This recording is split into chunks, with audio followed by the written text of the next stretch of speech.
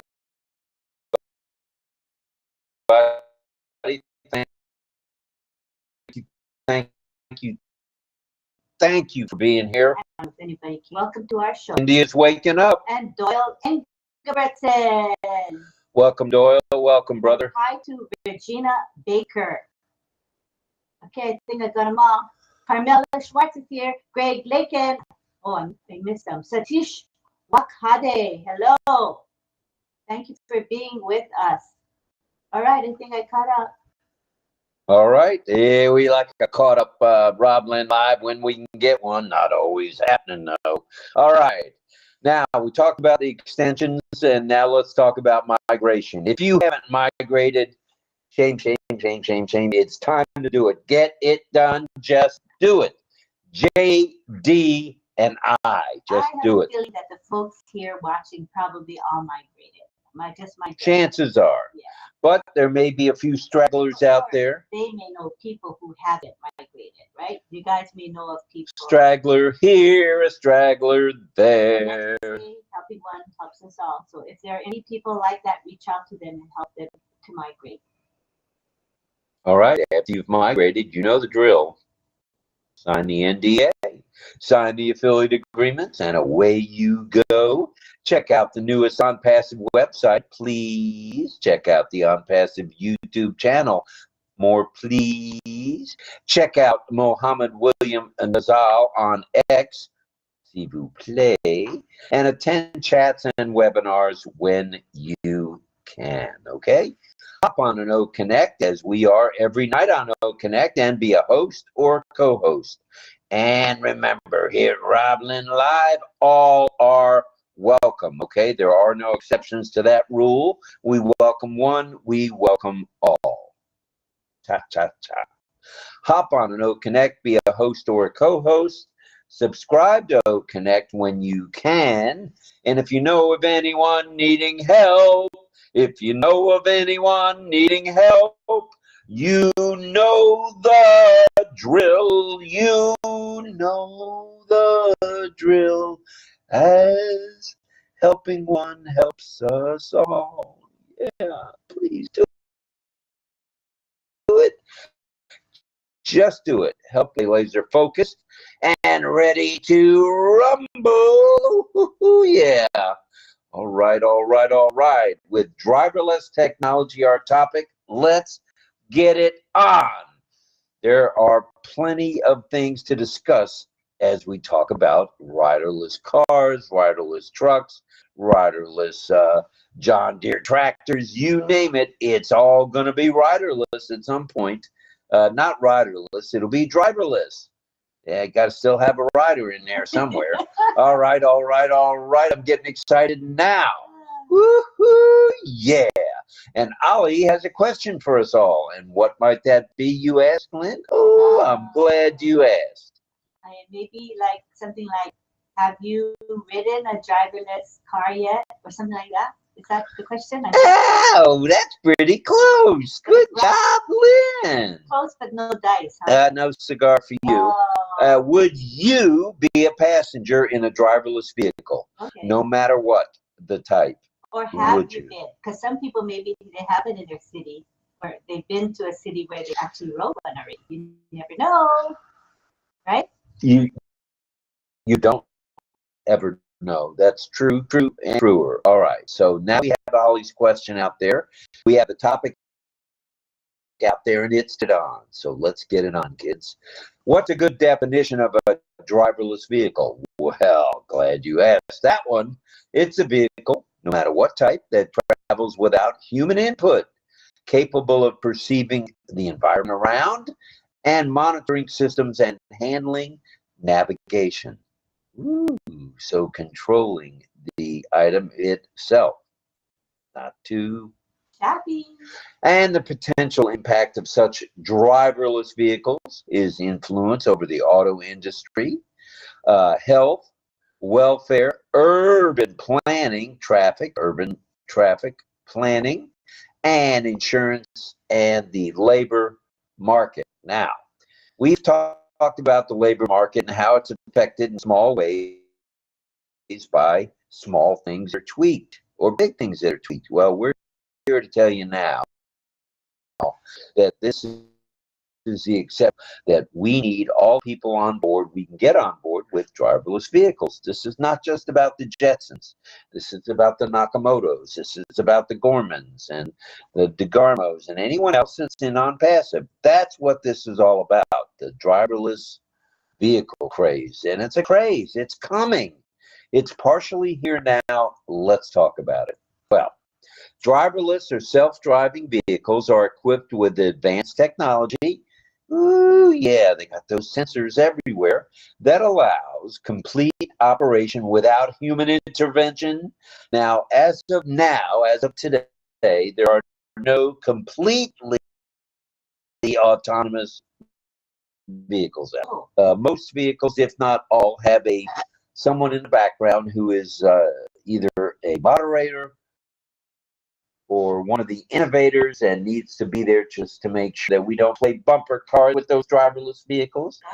And that's that. So what do they come equipped with? Well, they rely on camera, rely on sensors, radar, artificial intelligence, and most importantly, a complex algorithm that will perceive the surroundings, navigate routes, and control the movement of the vehicle.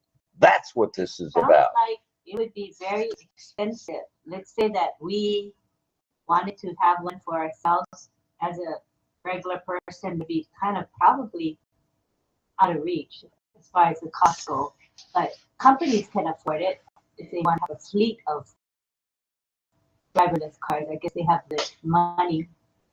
Well, how does a driverless vehicle work? Whether it be a car, a truck, a tractor, a forklift. Now, forklifts are becoming more and more autonomous too. You'll see a forklift machine going down an aisle in a plant or in a warehouse, picking up goods, putting them in a holding pattern, and good stuff, just good stuff all the way around. So that states if it's like a bulldozer, they don't have a human being to might get hurt, if the vehicle, if it goes tippy-toppy-turvy, turns over. That's right. Right, that's safe. All right. It's a good idea. Well, how exactly do they work? Well, But remember now, some people love driving. Look at Don Swarhart. She says, I love driving though. So in other words, even if you could have a driverless car, you would prefer to drive, right? Is that what you're saying, Don? That's interesting. Okay, proceed. Go ahead, Bob. that's my name. All right. And how do they come equipped, these autonomous driverless vehicles? Well, they capture visual data and detect objects like traffic lights, pedestrians, and other vehicles that might be, coming along for the ride. And let's talk about each one of these things and as they affect us with driverless vehicles, shall we? Yeah. We shall. Radar detects objects and monitors their movement, kind of like a watchdog or a monitor, like we have here at RobLynn Live. Then there's LiDAR or LiDAR. What in the world is that? It's also known as light detection and ranging. Light detection and ranging. It uses laser beams to create a 3D map of the surroundings. What do you think of that? 3D mapping right here, right now, available to you and your riderless vehicle. And Don Swarhart's response is, plus, I love old cars. And I don't drive, so driverless would be my newfound friend. That's a good one. For people who don't, it's perfect, really. It really is. And John says, hey folks, do you RobLynn Live? Do you RobLynn Live? I do. That's from JJB Tin Man. That sounded awful calm there. I probably didn't use the correct intonation on that. Hey folks, do you RobLynn Live? I do. Okay. Glad you asked. What other features do we get with riderless vehicles, no matter what they are? Well, we get GPS. It's built in. And it provides location and navigation data. How about data? Navigation data. And having our very own on-passive data centers, this will be key and very important for sure. There's ultrasonic sensors. Ooh, they can sense it all. It detects nearby objects at close range, so we don't go with the bumper car routine. Yes, for sure. The data obtained is processed by AI systems, and they identify patterns and make decisions on how to control the vehicle, how to control the steering, the acceleration, the stopping, or braking as it's known, are determined by machine learning algorithms. Where have you heard algorithms are a thing of the 21st century? Yeah. With driverless technology comes levels of automation. Now, this is something that really doesn't get talked about much because it's so new to the scene. So stand by one. We're going to go line by line with this. Just give us a minute. All right. Are we ready? Uh-huh. Okay, give me 1 minute. I'm going to step away, but I'm not going far. I'll be right back. I just need to take my ibuprofen. Okay. Just give me 1 minute, folks. Lynn will carry on for just a moment. And then we say hi to the folks that are on X and on LinkedIn, as well as on Facebook. Welcome to our show, and you're welcome to join us on our OConnect itself, which is the link is posted in the actual, wherever you're at. If you're on LinkedIn or on X or in Facebook, I've posted the OConnect link. We encourage you to come directly to our OConnect show for the best experience, or you can simply hop onto our RobLynn Live channel, and we've also posted the YouTube link. So either way, just come and enjoy the show. It's nice if you're wanting to be on the community time panel, you'll want to be on OConnect, because then you'll have the ability to be on the panel and show your camera, talk, and interact with everyone. So if that's something that you want to do, feel free to do that. I mean, it's a great experience. Community time is, for me, the most enjoyable part of the show, because we get to interact with you and get to know you a little better, and you get to know us and everyone else a little bit better. And we have Doyle Ingebrigtsen. He says, I'm old school. Grew up with the muscle cars of the 60s and 70s, LOL. Don says, I was a tester for Ford at Michigan International Speedway in Michigan. And Jillian says, I want a George Jetson mobile too, or car, I guess, or vehicle. And Armin says, I had a 3-year hand in doing a nut and bolt restoration to a 1931 Ford 5-window coupe. And Don Swihart says, I want a 1956 Corvette. What an interesting chat we got going. All right. There's a lot of wants out there for sure. And Armin said, Don Swihart, Rob mentioned the Mecum auction as they have the best antique low-mile cars that lived in a heated environment. They are Lime Few on YouTube for a rest bit. All I right. really got the gist of that one. Okay, and okay. With driverless technology comes some levels of automation. Now, what are we talking about here? Well, I don't know whether it's the driverless society of technological geniuses or who in the world came up with this, but there are levels that we need to know about in driverless technology. And let's talk about them, shall we? We shall. Level 0, no automation. Totally reliant on humans. Just like now, basically, pretty much now, where a human has to have some say, some play, as we call it, say in a play, in the driving of these vehicles. Level 1, driver assistant features like cruise control, lane keeping assist, with the driver monitoring the environment. So the driver's still involved there, but strictly as a monitor. Right, because if the driver's in a hurry, the rider's in a hurry, maybe wants the car to go a different route, like a shortcut route, maybe it wants the car to go in the fast lane, you know, like in Hawaii, they have the extreme left lane is for fast traffic, but the car won't naturally do that unless it's told, I think, that you're in a rush, and then it would know to go in the fast lane and avoid traffic. I don't know, does it know that? I wonder if it knows to avoid where there's lots of traffic and go the shorter route. I would imagine that's part of what's coming. It's not just here yet, but that is part of what's coming. Good point. Good point. Well, level 2, shall we? The level 2 vehicle controls steering and acceleration, deceleration, as in braking, which is kind of important in traffic, but the driver maintains the environment. In other words, driver, even though you're at level 2. And quite frankly, that's where we are so far. We're at level 1, 2, or 3. Level 3, the vehicle handles all driver tasks in certain conditions only, but the human driver again is around to take control when needed.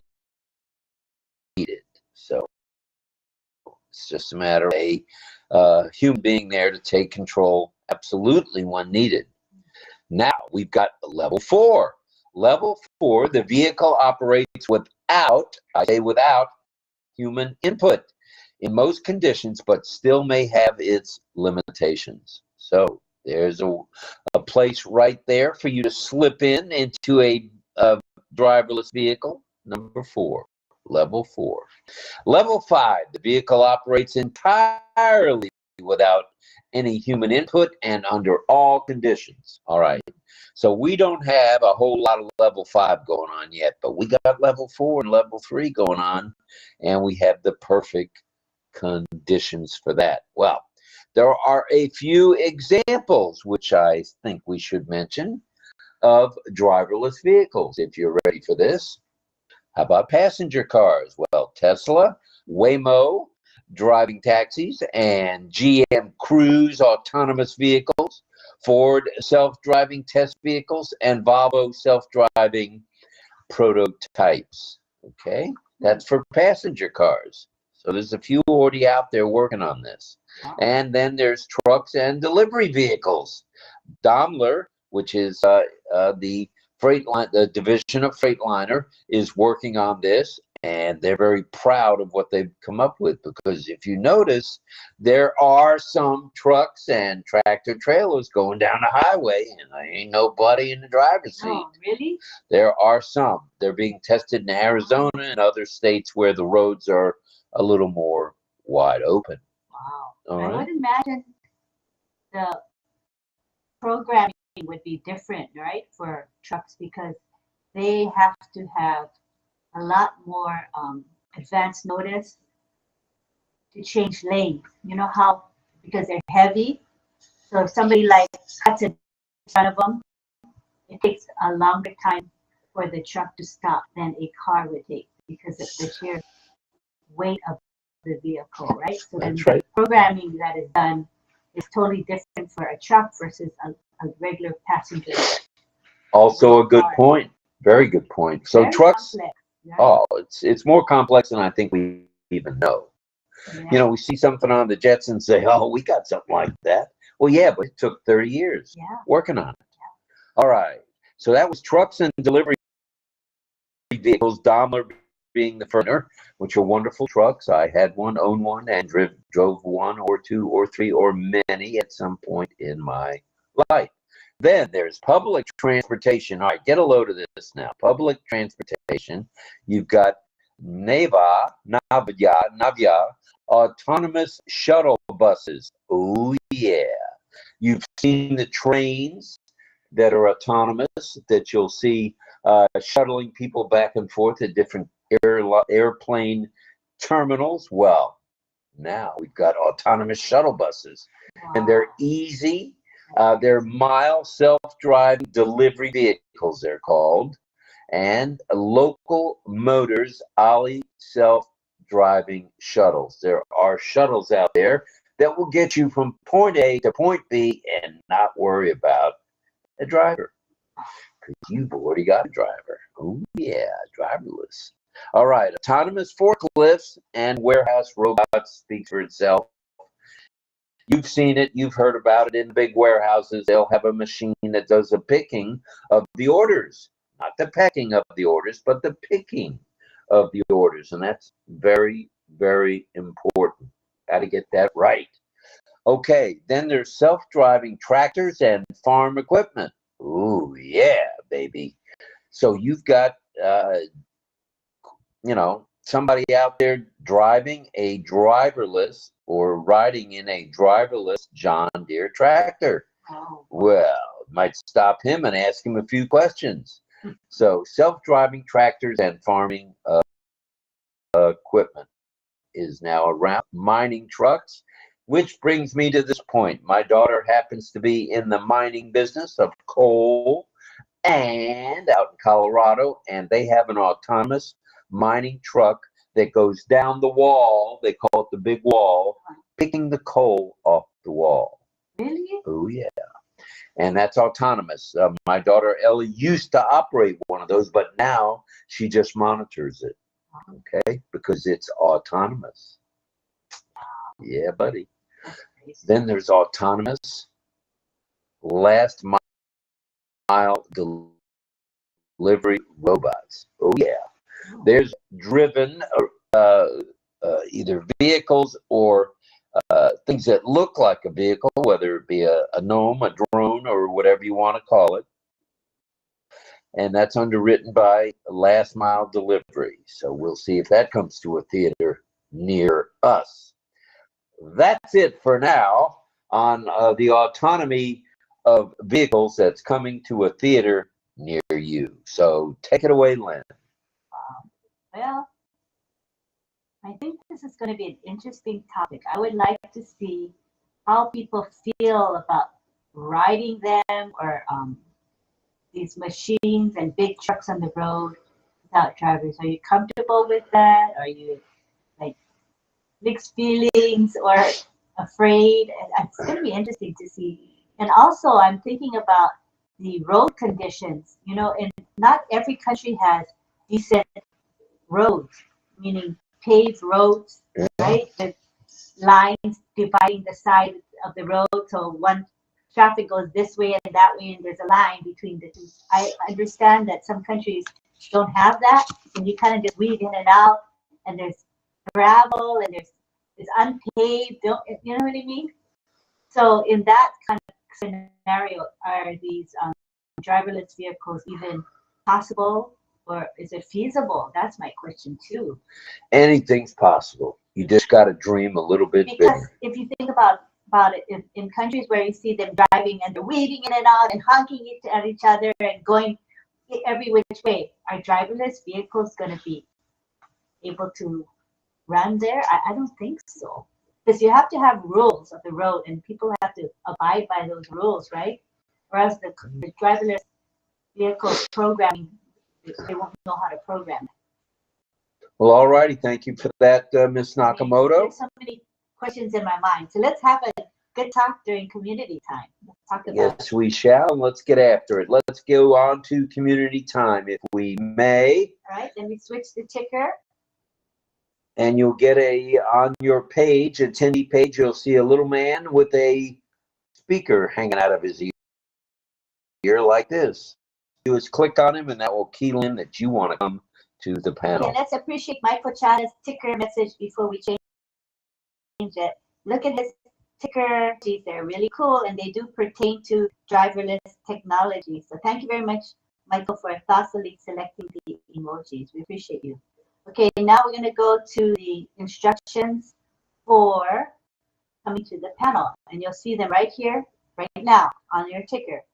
So if you would like to be part of our community time panel, all you have to do is click the speaker request icon. It's going to appear on your panel where your other buttons are. Just click on it and we'll bring you to the panel. And so let me go ahead and enable that feature, and please come on down. Come to the panel. All right, we have someone coming in. Oh, we got several coming in already. I love the fast response time of this, the programming of this software here. Okay, first coming in is Gregory Hill. Welcome, Greg. Welcome. It's My Ferrari is his branding name. He'll be doing gifts about this, I guarantee it, from this day forward. Yeah. And we call him Taxi Jeff Man. All right, Next coming welcome. in is our very own singer, our Songwriter, singer-songwriter, producer. Yep, all of that combined. John Barilla, we call him JJB Tin Man. Coming in now is Franz Marcelin of Ocala, Florida. Welcome, Franz. Welcome, John Barilla. And John, will you be singing tonight? Shout it out. Yay or nay, brother? Well, yes, I am. In fact, for 2 nights in a row, I actually changed my song late in the day because, something came up. Like the other night, I sang Anticipation because the theme had something to do with anticipation. Then last night, I changed it again because I got a special request for Imagine. But now tonight, I'm going to sing the song that I had planned to sing several nights ago, and I actually have a little history of it with it myself. So I'll tell you about that later. Right. Thank you, John. Thank you, JJB Tin Man. Welcome, welcome, sir. And here comes David Switzer of Kansas, right? Kansas? Kansas City, Kansas, Kansas City, Missouri. It's all close by. And he's proud to be in Kansas, let me tell you. Why is that? Because I think his team won. His baseball team or football team? Call it a football team, football the Kansas team. City Chiefs. Yeah. I'm trying to remember that, David, but it's Kansas City Chiefs won, and David's really happy about it, right, David? Welcome, David. Yes, he is. Okay, here comes Melanie Marcano. We call her Mel Mel. Or Sunshine. Welcome, Sunshine. We're glad you're here. Welcome. Next, we have Deborah Long. Her short name is Debbie, and her sign name, everybody, is what? The D. Shaking the D. Shake that D. This is a sign for where, and we add the D to it because people say, "Where is Debbie? Where is she?" So her sign name is now Deb. Where? Deb. That's a cool sign name. Cool. Welcome, Deb. All right, welcome everybody. And who else you got for us, Lynn? Okay, next coming in is Dawn Twihart and her husband, 𝗗𝗿𝗶𝘃𝗃𝗃𝗃𝗃. All right, come on down, kids. Bring it, and bring it. All right. Who else you got? Carmela Schwartz, fire girl. All right, Carmela. Who else now you got? You guys can say, "How are you? What's your name? My name is. What's your sign name?" All that when we practiced yesterday. You can do that while we're on air, to each other. Right. Okay. Next coming in is 𝗗𝗿𝗃𝗃𝗃𝗃𝗃, Brooklyn, New York. Welcome, 𝗗𝗃𝗃. Next we have 𝗧𝗲𝗰𝗵𝗵𝗃 coming in. All right, 𝗧𝗲, welcome, sir. One of our deaf community members and trainers, Sifu, yes, for sure, as is Deb. Hello. You sign to people, they need to practice their signs. Like, what's your name? My name. I know what his name is. It's 𝗧𝗲. Practice. All right, here we go. And Next Deb. we go to Rita. Oh, Rita, we missed you. Rita Loteca. Yeah, we missed you. I'm glad you're here. Doggy, she's here. Nice to see you, Rita. Greg Hill is here. Did you mention Greg? Yes, I did. Woo-wee. Welcome, everybody. Welcome. And you can see his name is right there, Taxi Jeff Man. I love it. So cool. Yay. Okay, next we got Mohammed Ashraf Ansari. He's with us every night. Mr. Ansari, welcome, sir. Welcome. That is the guy with the famous beard. That's for sure. Yeah. I see Carmela Schwartz is in the house. Hi, Carmela. And next coming in, and hi, Don and Dia. Coming in now is Patience 𝗗𝗃𝗃𝗃𝗃𝗃𝗃. Hi, Patience. All right, we got to come up, Deb or 𝗧𝗲 or anyone else here from the deaf community. We got to come up with a name. We got to come up with a name for Patience with a P. My name for Patience. Maybe 𝗧𝗲 and Deb can discuss it, decide on the sign name, or you can ask her questions about herself. Okay, sounds good. And that's now coming in is Mohammed Chancho Ali. Oh, nice to see you, Mohammed Chancho Ali. He's with us every night, He's usually in the YouTube live chat. All right, the panel is filling up fast, so get your seats on the panel, guys. Yeah, we don't get to see Mohammed Chancho on the panel, so it's nice to have panel. Yay, Chancho Ali. Anybody else want to come in? Come down, you guys. Help yourself. Just click the speaker request button and we'll bring you in. Come join us. We'd love to have you. The more the merrier. And Lynn is going to now put the file up that you can click on to download or upload or reload or just plain load the background. Go ahead, Lynn. Feel free to go ahead and use the background image if you'd like to. And there it is. All right, look at all the people that already have the background. How cool is that? Very beautiful when people use it. Yes, right? it is. And coming in now is Srijit. Welcome, Srijit. We're glad you're here, sir.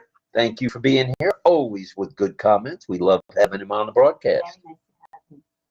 All right. And speaking of broadcast, after tonight's broadcast, we will be sharing, if that's okay for me to say, last night's broadcast. And we do that every night so that if any of you missed anything, you can catch up.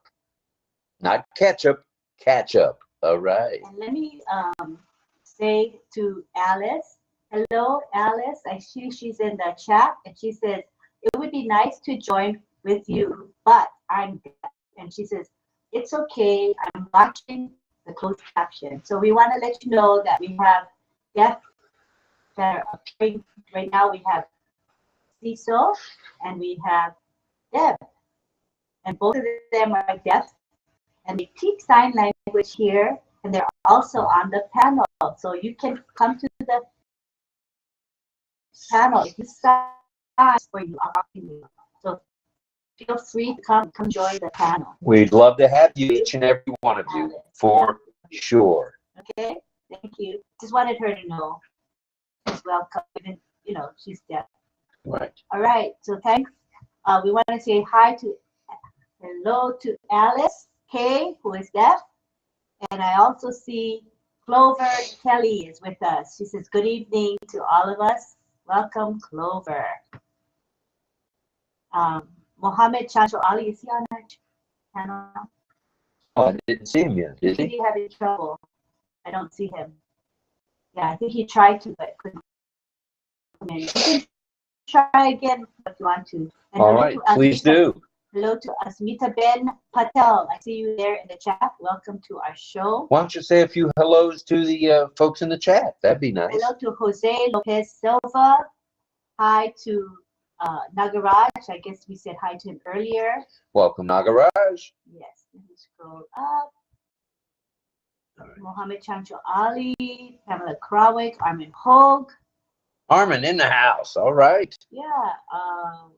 𝗏𝗏𝗏, I said hi. Oh, we have 𝗏𝗏𝗏𝗏 Rout. Welcome, 𝗏𝗏𝗏.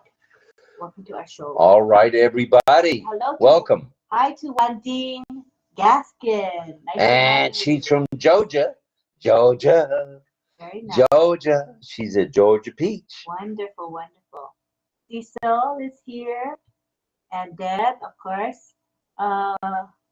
We got 𝗗𝗍𝗶𝗃𝗃𝗏𝗃𝗏𝗃. Hello. Welcome, 𝗗𝗍𝗍𝗃. These are people in the chat. In the webinar chat. I Okay. didn't even go to the YouTube chat, but these are the webinar chat people. Lex Hudson is here as well. 227 comments already on the OConnect chat. You believe that? 227 comments. That's how we do it at RobLynn Live. That is how we do it. And hello to Les Hudson, as I said, and Doyle Ingebrigt said. All right, I pretty much cut off from that on the webinar chat. All right. That's a winner for sure. And we have now 𝗏𝗏𝗏 State coming down to the panel. You're welcome. Hello, 𝗏𝗏𝗏. Welcome, sir. Always good to see him. Look how the panel is filling up, and look at all the backgrounds. Beautiful. Nowhere but RobLynn Live do you see so many backgrounds. David got the backgrounds fast. David, Switzer.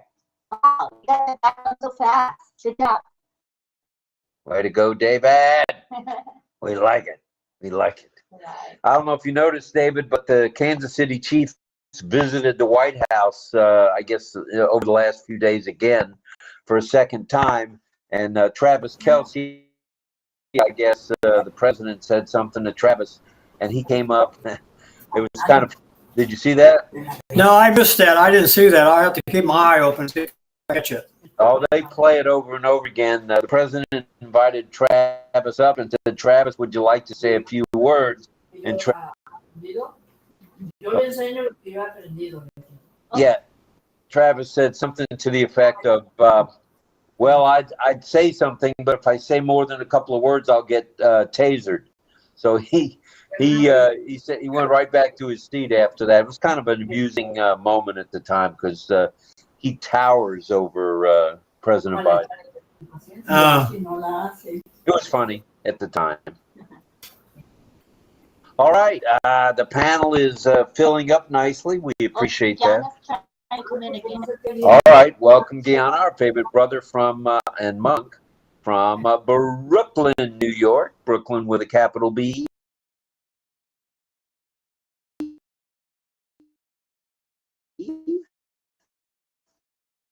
All right. All right, I think it's time. If it's okay with you, Lynn, I'm going to check. All right, our topic tonight, in case you forgot already, is driverless technology, the future of transportation. Now, I didn't mention airplanes, but there are already drones out there, and some of these drones are pretty big, pretty good size. So just another part of the driverless technology is the drones out there. They're used in warfare. They're used to deliver goods. We talked a little bit about that last night. Maybe we can talk about that in the chat tonight here with RobLynn Live, and Ali. Yes, and we have Cecil. He gave me his sign list. Cecil. All right. Cecil, I got your list of signs, and it's pretty cool because the topic of his sign list is related to cars, because our topic is cars without drivers. So cool. Thank you for that list. So he'll be teaching us tonight. Thank you, Cecil. All right. Good stuff, Sifu Cecil. Yeah. Glad you're here. And speaking of Sifu, we'd like to mention our OES friend in OES Pacific, not just Chris Tarzan, or Techie Tarzan, as he's known by Ayush out of India, but Sifu Francis, he'll be back. He was on today. He'll be back on Tuesday morning, our time, 9 a.m. Eastern Daylight Time, for another edition of OES Classroom. And speaking of classrooms, tomorrow, which is Monday, check out Miss, what's her name? Oh, Melanie Marcano, Double Mel, the Sunshine Girl. Remember I told you she's not going to have it this Monday. She's going to have it the following Monday. That's what I was just getting to. We normally look for her on Monday, but this Monday, no. The following Monday, yes. Is that right? Mm-hmm. All right. All right. Well, I sort of got that right. She gave us a thumbs up. All right. Thumbs up for good. All right. And hello to Rachel. Rachel's coming in as well. So maybe Rachel wants to teach too. All right. We are equal opportunity. And Rachel's gonna, if she says yes, she's going to be teaching us French Sign Language, which is called doggies.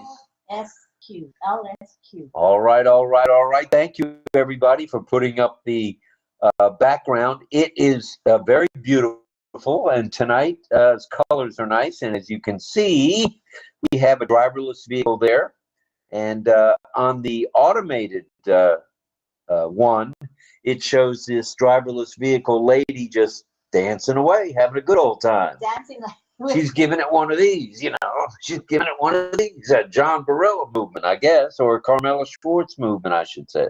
dancing. All right. So once again, we're talking autonomy. We're talking driverless. We're talking driverless technology. So get those hands up. We know you've got a comment about them. And as you know, Ollie's question is, would you ride in the back seat of an autonomous vehicle or a driverless vehicle? I don't know about this one. All right. Who else we got come to the panel? That's it for now. That's it for now. Let's go to Greg. Greg Hill out in the San Juan Islands. Please bring it. Hey, everybody. How you doing? All right. The answer is good. So we're talking about future of transportation. And last night when we kind of got into some stuff, I mentioned about that car. Remember the car that was really the car of the future that was a Nissan? Well, yeah. I'd like to be able to share that with you on screen tonight at some point when you decide you want to do that. So for now, it's just there and ready to go. All I got to do is share my screen, and then I can show you that car. It's a 3-minute video though. So I wanted to let you know that. I think now is a good time. What do you think, Lynn? That's fine. It doesn't have music, right? No. Okay. It has a person talking about the car. Okay, I'll make you co-host. Okay. We're standing by. Go ahead, Greg. Share your screen when you're ready. Okay, we're working at it right now. Share the entire screen. Okay, I'm going to share it. And here you go. Can you see what I got in front of me? We see it. Here you go. Come on. I try to make it larger. Hold on a second. Okay. I don't know why I don't hear the sound. Maybe it's... That lady, blondie. Okay, here we go. We'll try again. Okay. You have to.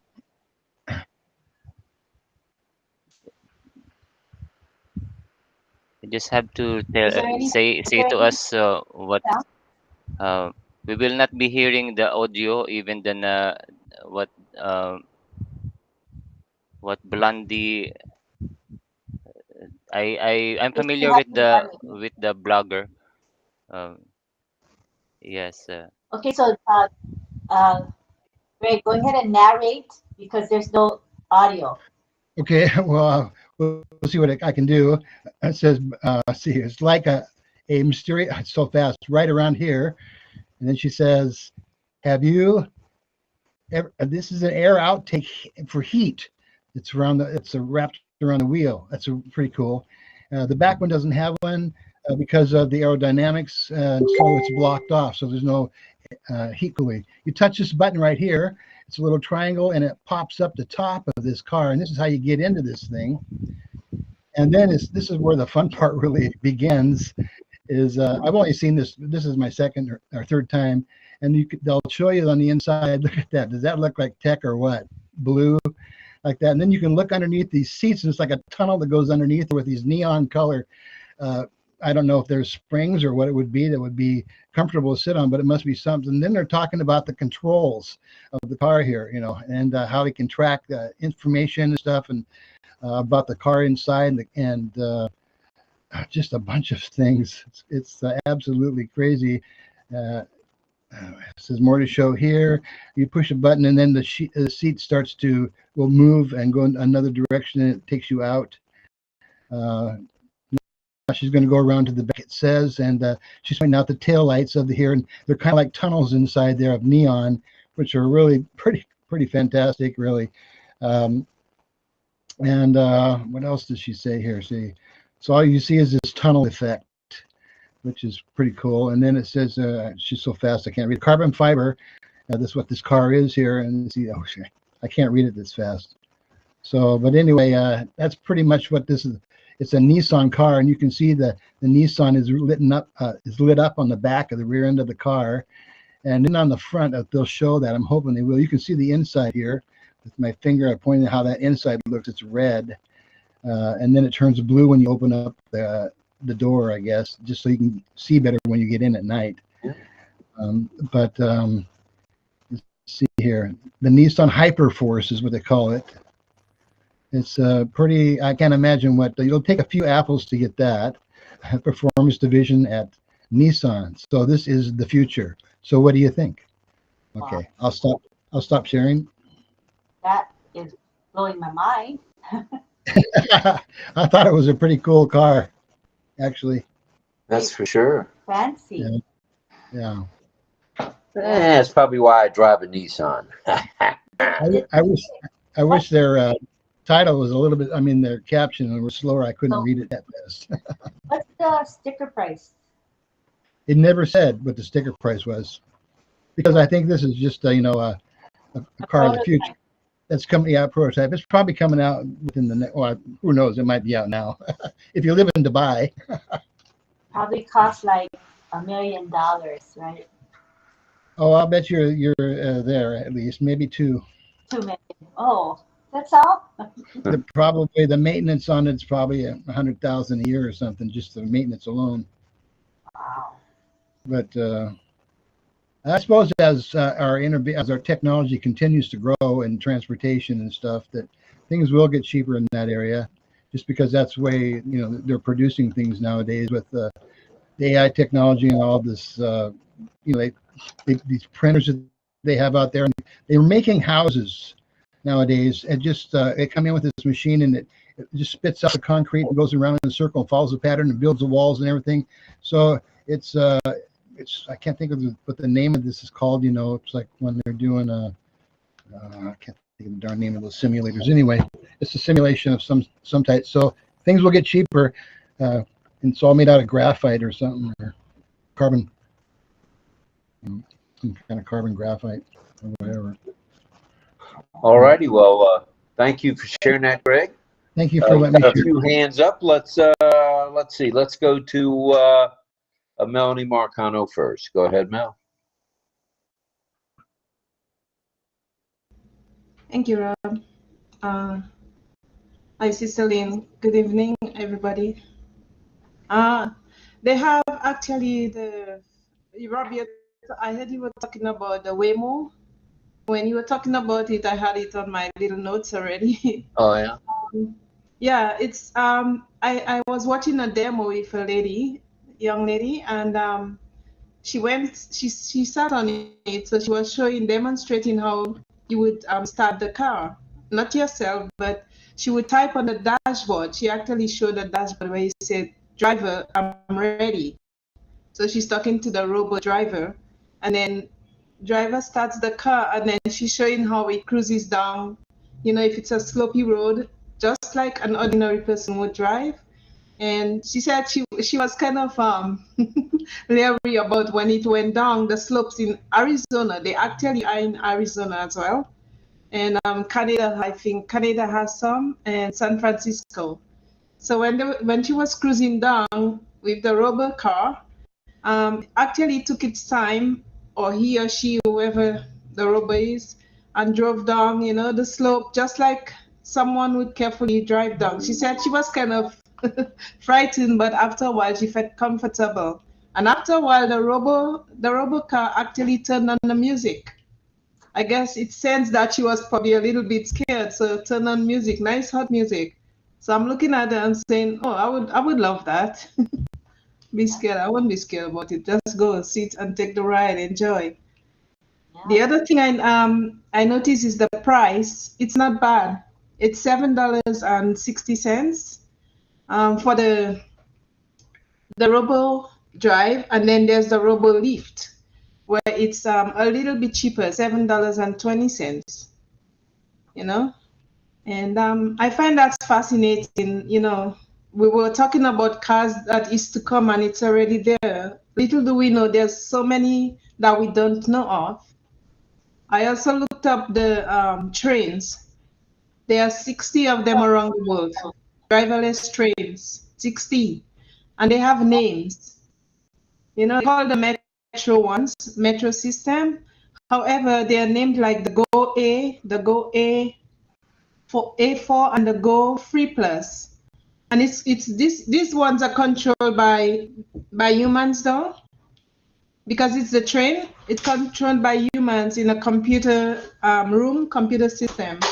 So I find that fascinating. Think of a train filled with people, and there's no drivers. So you definitely have to have a control tower where they. Well, I think I mentioned the other night at Tampa Airport, they have shuttle trains, and they are driverless. They go from the long-term parking and rental car section all the way to the terminal. It's about a 4 or 5 minute ride, but that thing really moves. And It's got 3 cars on it. There is no driver anywhere to be found. I looked high and low. There's got to be a driver. This thing. They're not going to let a train run away like that. Well, no, it's driverless and very efficient. So it's here. Yes, it's here. it is. I think we'll see more and more. Is here. The one that Greg demonstrated, that's like a James Bond car, you know? Yeah, we're going to see more and more of that, I believe, for sure. All right. Thank you, Mel. Let's go to Dawn and DL. Go ahead, kids. Ohio in the house. And I see you, John. You're coming up soon. Thanks, RobLynn. I appreciate it. Hello to everybody on the panel and in the chat. I have kind of mixed feelings about the transportation being automated. So, you know, there's plus and minuses, obviously, but my concern is what Rob mentioned earlier about the tractor trailers in particular, because I used to drive those things. I'm telling you what, you know, you have to have your have your wits about you when you're driving those things, because you got 80,000 pounds pushing you and you're on icy roads. How can you handle a jackknife, or how can you navigate a low bridge? You know, things along these lines. I'm not so sure that those software computers can do those type of things. And you have to have quick judgments on those type of situations as well. So, like I said, I have mixed feelings about it, kind of like a wait and see attitude about it. But it has possibilities. Don't get me wrong, but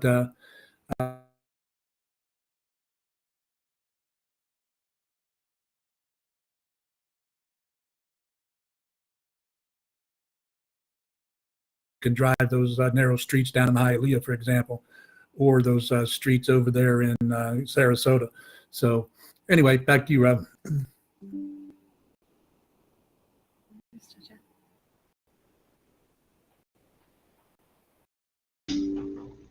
Cannot hear you, Rob. Pardon? Didn't hear you. Muted?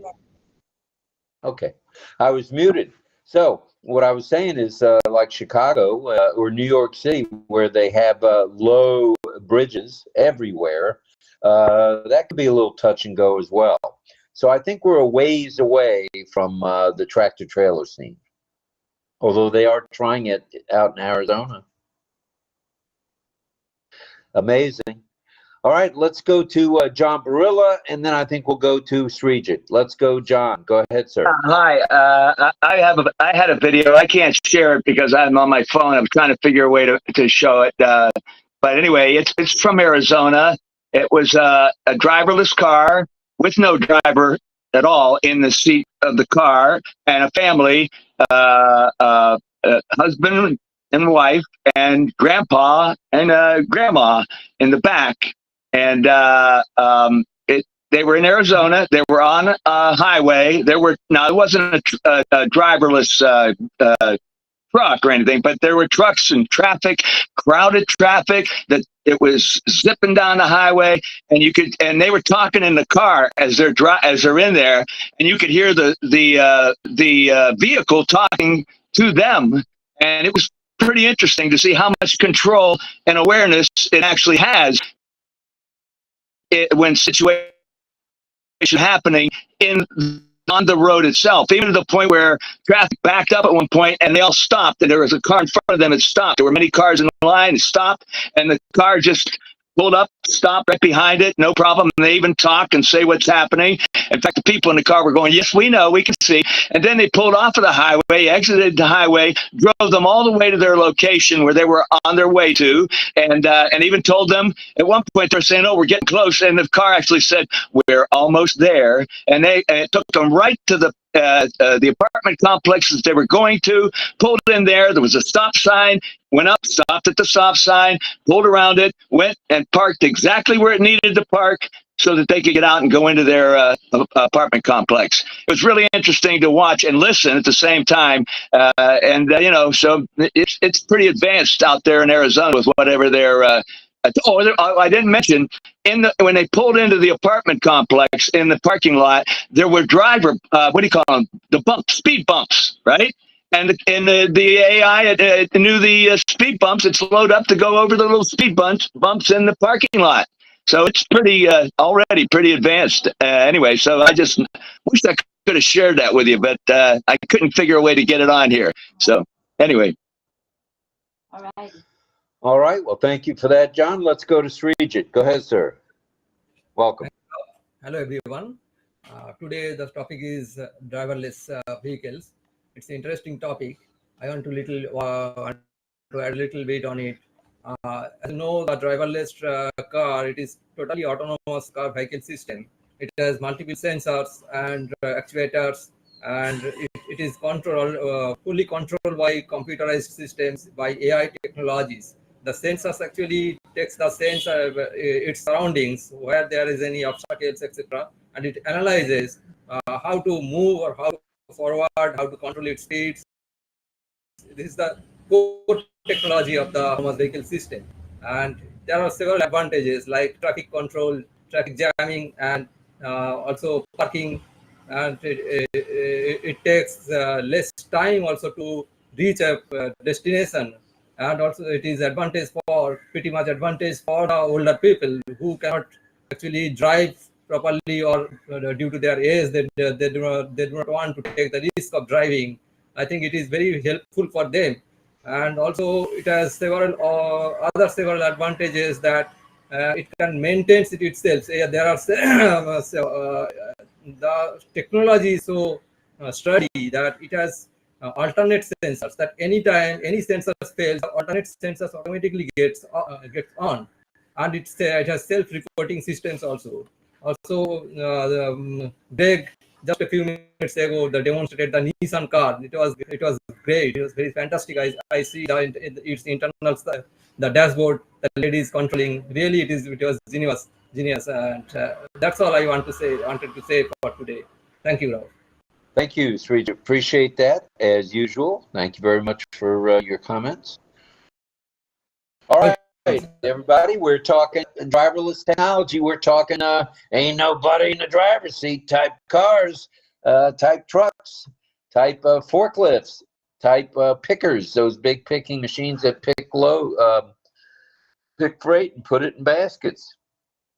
It's here, folks. It's here. It's coming. It's coming even faster than we know, I think. So that being said, it's about 15 after 9. We do have sign. Yeah. Are we doing any signing later? I'm going to have Francis sending me the link to a YouTube video, which we're going to play. It's about 2 minutes long, and it's related to driverless cars, driverless driving. So, I mean, driverless cars. So I'm waiting for him to send me the link, and then we'll go ahead and start learning some sign language. All right, sounds good to me.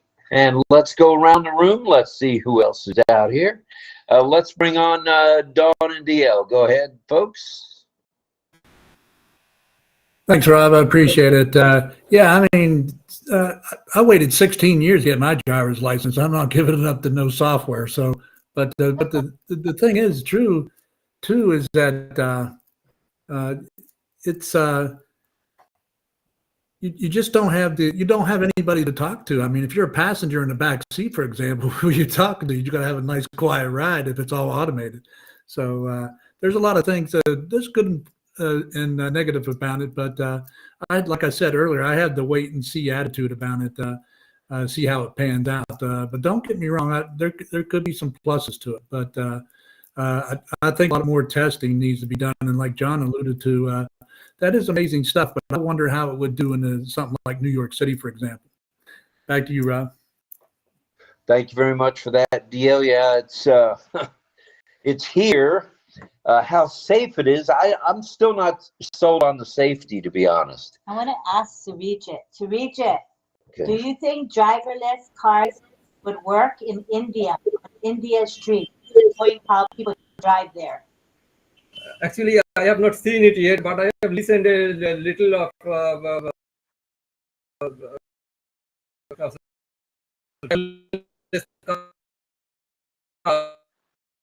very few driverless car has been used in the streets where it is actually using, or who are using this at much of it. Thank you.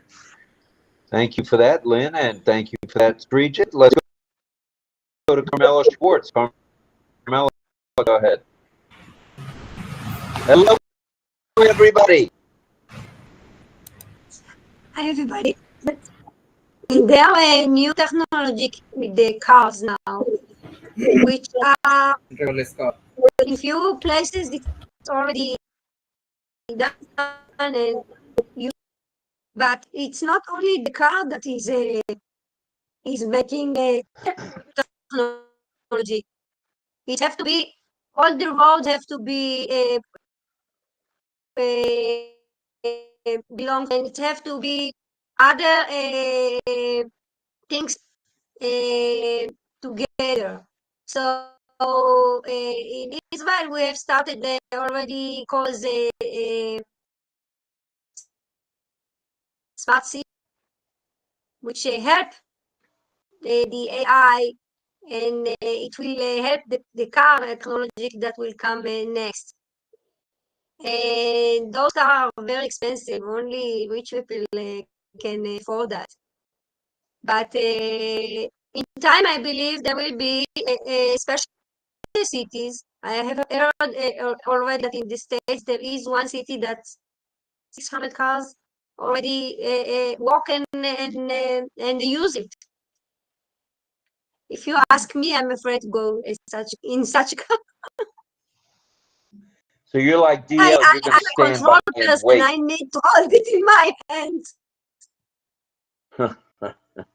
All right, so you're like DL, you're going to wait and see attitude. Nothing wrong with that. I have time. All right, if you got the time, all right. That works for me. Let's now go to Rita Loteca. Welcome, Rita. Hello, everyone. Nice to see you all. After a very long time. was sick, coughing. Thank God I'm doing better. We are talking about driverless technology. I have a story that one of our people from Africa, a lady, she went into the train, like they are walking wireless. So she got to the train.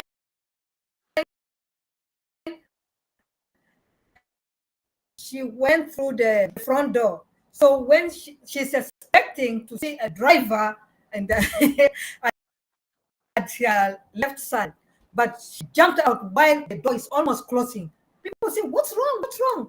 She said, "Oh, this train doesn't have a driver. How am I going to go? Like, how is she going? Like, how is it going to know the place where I'm supposed to stop?" And so it's kind of like people have to get to know this, and it's coming very soon, whether they want it or not. And also look at a lot of malls now that if you see the number of janitors, there is no number of janitors. Like every half an hour or 1 hour, you will see the machine cleaning, going without nobody is pushing. And so, and if somebody's coming, they stop. They have that sensor, so and they stop. So imagine this is all the drivers, driverless technology that is coming. And guess what? More is coming that we don't know. As Ash is saying, there is a lot that we don't know. So let us just cross our hands, our fingers, not fingers. Fingers is small. We have to cross our hands so that we are expecting a lot. Thank you. All right, I got mine crossed. I'm ready. All right, let's go back to John Barilla. Go ahead, John. Johnny. Okay, well, as I was saying in the video, I probably didn't describe it properly though. But they were in heavy traffic. There was a lot of things going on. The car reacted to everything and was able to deal with every situation that I saw in this video. And also, there were 4 people in the car. They were all talking to each other, and they were talking to the car back and forth when the car would say things. What the driverless car, when they would say things. And so I'm sure that. And as far as New York City goes, I drove a cab for several years in New York City and limousines. And I'll tell you you talk about scary driving. Yeah, but it's a little bit different today. For example, I once had a situation where I pulled up to let a passenger. I pulled all the way over to the side of the street to let them get out near the curb. Actually, they opened their door to get out of the cab, and some guy behind me, I don't know why, but he decided to go not around to the left to go around me. No, he went around to the right, up over the sidewalk, and took my door off and almost clipped the person that was trying to get out of the car. And that's a human being, so it's pretty scary. But now, in modern day, our traffic in the city, they've been working on it a lot. They've changed lanes, so it's not quite the way it was back when I drove a cab. But I'm sure that they'll have to deal with the situations of the kind of traffic that you have in New York. We now have bicycle lanes. You got people on electric scooters and bicycles and other cars, and they're in different lanes, and they're turning into the side streets. And I'm sure they're going to have to do a lot of work as they're testing these things before they're going to let it happen and just going to release it to everybody. And I'm also thinking that it won't be everybody has to have one right away. So I think it will be a process for them to get it to where it's really safe. But what I saw, like I say, today in heavy traffic on the highway and then getting off into the side roads, it was amazing how the car reacted to the situations. So I'm thinking that they'll get it to the point where it's going to be safer the human being, because it's going to be able to react to everything that's happening around it. Now, I don't know about now, but they are testing it. They had these 4 older folks, not too old, the husband and wife, but then they had grandma and grandpa in the back, and their comments were interesting because they didn't have too much fear or anything, but they were saying like, "Oh my, isn't this wonderful?" And then the grandpa said at one point, he said like, "AI is taking over everything," like that, So it was just fun to listen to them as they were having their ride home with the driverless car. So, and I'm sure they're going to have to do, like I said, a lot more testing for a while before it really is out there for everybody to use. So we'll find out and we'll see. Hopefully they do get it right before they let everybody get out there and try it, because I can't believe they let everybody out there in the car when there's going to be, the possibility of serious accidents. So we'll find out. But hopefully they test it a lot before we get there. All right, sounds good. Thank you, John. And let's go back to Carmela Schwartz. Go ahead, Carmela. I want to say something about big cars. My brother is a bus driver. And he told me once, in our place, we see a robot going around our bus. And we ask, what is that robot? What is doing here? So someone told him, tomorrow he will work for you. You are not going to be here. They are going to fire you. And they put a robot that will take your car. So in Israel, they're testing it for buses too. All right. Well, Israel is certainly a forward-moving country, so that does not surprise me one bit, for sure. Well, thank you, Carmela. Appreciate that. Okay, we're coming up on the 9:25 hour. Lynn has a video that I think Marcelin sent her of an 81-year-old in a driverless vehicle. Is that right? Yeah. So what we're gonna do is we're gonna do screen share rather than a video share, because the video share will affect our live stream. So let me bring in people to the panel real fast. Pedro's coming in. Welcome, Pedro. And we have Surrender Singh coming in. How nice to have you, Surrender. All right. Good stuff. Good stuff. Good stuff. Give me a second. I need a second and we can begin. Go ahead and proceed with the chat. All righty. Does anyone else have anything before we're going to play a video? This is of an 81-year-old man in a driverless vehicle. And thank you to Franz for suggesting it. Yes, that's for sure. So before we get to that, we'll go ahead and go to Pedro. Pedro Jose Estrada Solares. Go ahead, sir. Hey, good evening, everyone. Good morning somewhere else. It's a pleasure to be here. Well, very interesting topic. I just had an experience. A couple of weeks ago, I went to a park, and I parked next to a Tesla. And these guys had gone for a walk in the park. And as they came out, it was like, yeah, they looked like Asian, Indian, probably. The guy just pulled the car straight back in the middle of the road. It was next to me, so he just pulled it back, got on it, and drove away. That was interesting. He didn't make any turn. He just straight back, or to the point where it was in the middle of the road, so he can get on it, and his wife, and they just drove away. Pretty interesting thing to see. I had seen it before here in Gettysburg. There was a guy that had towed one of my old cars, and he had bought one for his wife, and so he had it parked at a gas station, and he did the same thing. We were talking in the towing truck, and then he pulled the Tesla. He had it there, and he was going to drive away in it, so he pulled it from the truck, from the towing truck. He pulled the car, and he, got off and boarded it, whatnot. So this is here, is going to stay.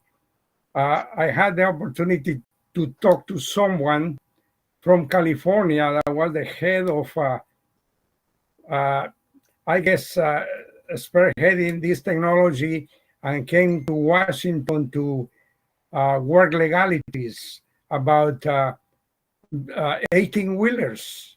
He talked about Volvos having been equipped already with the driverless technology, and so they're already working on the legal things. Just like John was saying that in New York, you don't know what's going to happen. I had the same idea. I think these things are going to have someone like the driver next to the driverless, or maybe in the seat doing nothing, but the car is driving by itself, And unless he needs to take an emergency, he would be alerted to do something, because if they get in the city, getting in the Washington area, you have to know how to navigate through the city with an 18-wheeler, because there are bridges that are too low. And I have seen a couple trucks that were stuck. They came to the bridge and they saw the height is not enough. So where are they going to back up? These things, 18-wheelers is not an easy thing to back up. If you made a mistake with the GPS and you're in the wrong spot, I mean, it's going to be a nightmare. The police is going to have to come. They're going to have to do a lot of things to get out of there. But so there are things to consider like that, like in New York City is busy with the scooters and all that. The same thing in Washington. I have driven in those conditions. Have to be very watchful. People have the right of way, no matter what, everywhere, whether there is a pedestrian line, and the scooters use it too, but the scooters get on the road, and so they can get in the traffic, and so it becomes a very dangerous situation. And I don't know how a driverless car would accommodate for that, for somebody who is not prudent enough and don't know that this guy is not looking at me. It's a computer that. So it's going to be interesting before it's legalized. It's going to take a while, but technology is here. He told me that there are 18-wheelers equipped with this already. And he was working, towards legalize the operation. So very interesting topic. Thank you so much for calling on me, Rob. Thank you, Lynn, and all that I have. Thank you, Gray, for sharing that video. That was cool, that Nissan. Very interesting. Well, thank you, Pedro. We appreciate that. I just want to let everybody know we have 51 in the YouTube chat right now. And if you had 51 and 63, that's 114 any way you look at it. 114 folks who have joined us here on RobLynn Live. Thank you. Thank you. Might have something to do with the topic. I know it doesn't have anything to do with my haircut, so that is good stuff. Right. Before we, of course, Marceline, I messaged you on Messenger. Can you read your message? Thank you. Okay. Thank you. Let me know, and then we can proceed. Well, already. Okay. Well, thank you. Thank you. All right. Let's see. Let's go back to John Barillo, then we'll go over to Dawn and DL. Go ahead, John. John, you had a comment? Got on mute, buddy. Johnny, unmute. Oh, I thought I was unmuted. I was making a joke about I need a haircut. You got one. But anyway, but here's the thing I wanted to mention about the bridges. We already have a situation in New York where trucks, especially with bridges that are too low, like the ones that go across the highways and such, they're already not allowed on those particular highways to come into the city. That supposedly is to prevent the situation of trucks getting stuck. But trucks do get stuck because what happens is the truck drivers try, if they don't really know how low those bridges are, they'll say, why do I see this sign that I can't go? And they'll go and they'll get stuck.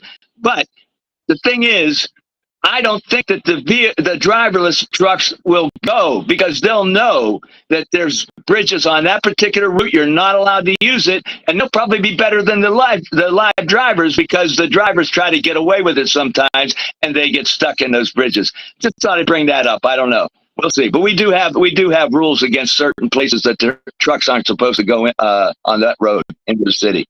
I'm trying to remember where it was. I think I tried to go through a tunnel 40 years ago, 35 years ago when I first started driving a tractor trailer in New York. And I got right up to the tunnel. I said, oh my goodness, 12.6. And I'm 13.6. So I had to back out. And it was 3 o'clock in the morning. I remember this, 3 or 4 o'clock in the morning.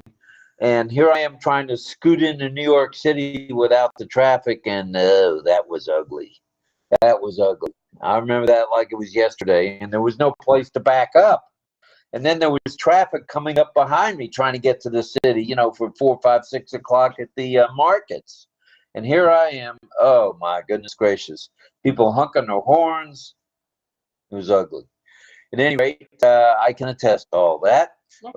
Let's go after Don and DL speak. Let's go ahead and take that video that Franz Marcelin suggested. It's a very short 2-minute video, but I think we'll enjoy it. DL. All right. We will do that. But first, I want to say thank you to Francis Tay, who, while traveling, he sent us a super sticker. Thank you very much, Francis. Thank you, Francis. Thank you, Francis. Go ahead, DL or Dawn or both. It's me this time. My question is for these trucks who are supposed to be driving themselves, who puts the fuel in them? Well, yeah. I mean, as of now, they don't have truck stops where the fuel just jumps right in starts pouring itself into the truck. You either have to have self-serve or have someone there. My thinking is they will have full service for now if you're going to fuel a truck. They will have someone there that actually fuels the trucks. So okay. Now I have noticed that go ahead. I'm sorry. I love to drive. I mean, I would hate to lose the freedom of driving my vehicle. I mean, that was the most wonderful thing was receiving my driver's license, you know, the freedom that I had. And I can't imagine something else driving me because I like driving my vehicle. I think people are still going to be able to drive. You know, it'll be something you could probably turn on and off, or you could be driving it because that'll be one of the choices of the settings. So I think people are still going to drive. I don't know if they'll ever get rid of that completely. I like to drive. I don't drive right now. I drove a motorcycle for a long time. I don't have a car, but I used to love driving a car. You know. All right, good stuff, everybody. Thank you for that. And let me take a quick panoramic view of the beautiful looking panel with their smile. Go ahead. May I? Yes, go ahead. I think I like to drive also the horses. Go back to the history. What'd you say about horses? You know, some countries that still have horses and carriage. You know, they have cars. I got it. Visiting the world. Yeah. That's true. Only in Israel will Carmela come up with that one. That's true, Carmela. Good stuff. Good stuff. Thank you, Carmela. I guess Chris Tiazone has keyed up the video. So let's go ahead and watch this 2-minute video of the 81-year-old, and then we'll come back for some more chit chat. Everybody stay muted except for Franz.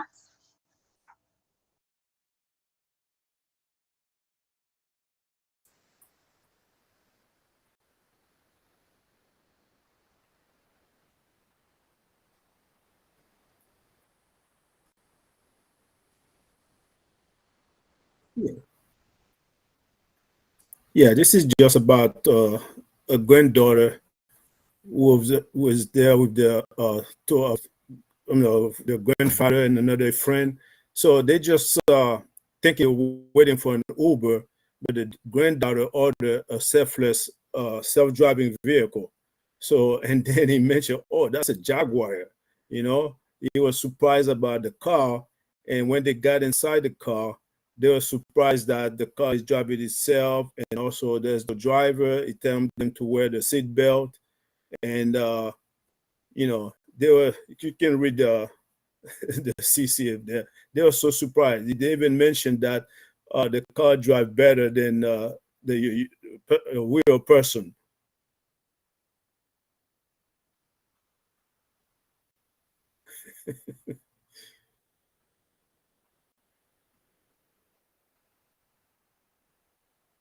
So you can see them touching the car, the seat, you know, because they didn't see the driver in it. They're so surprised.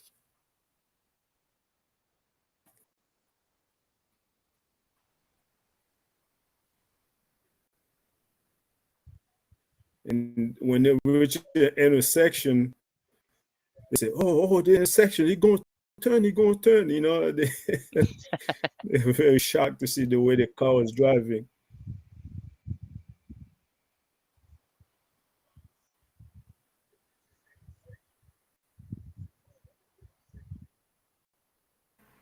I would load him with questions.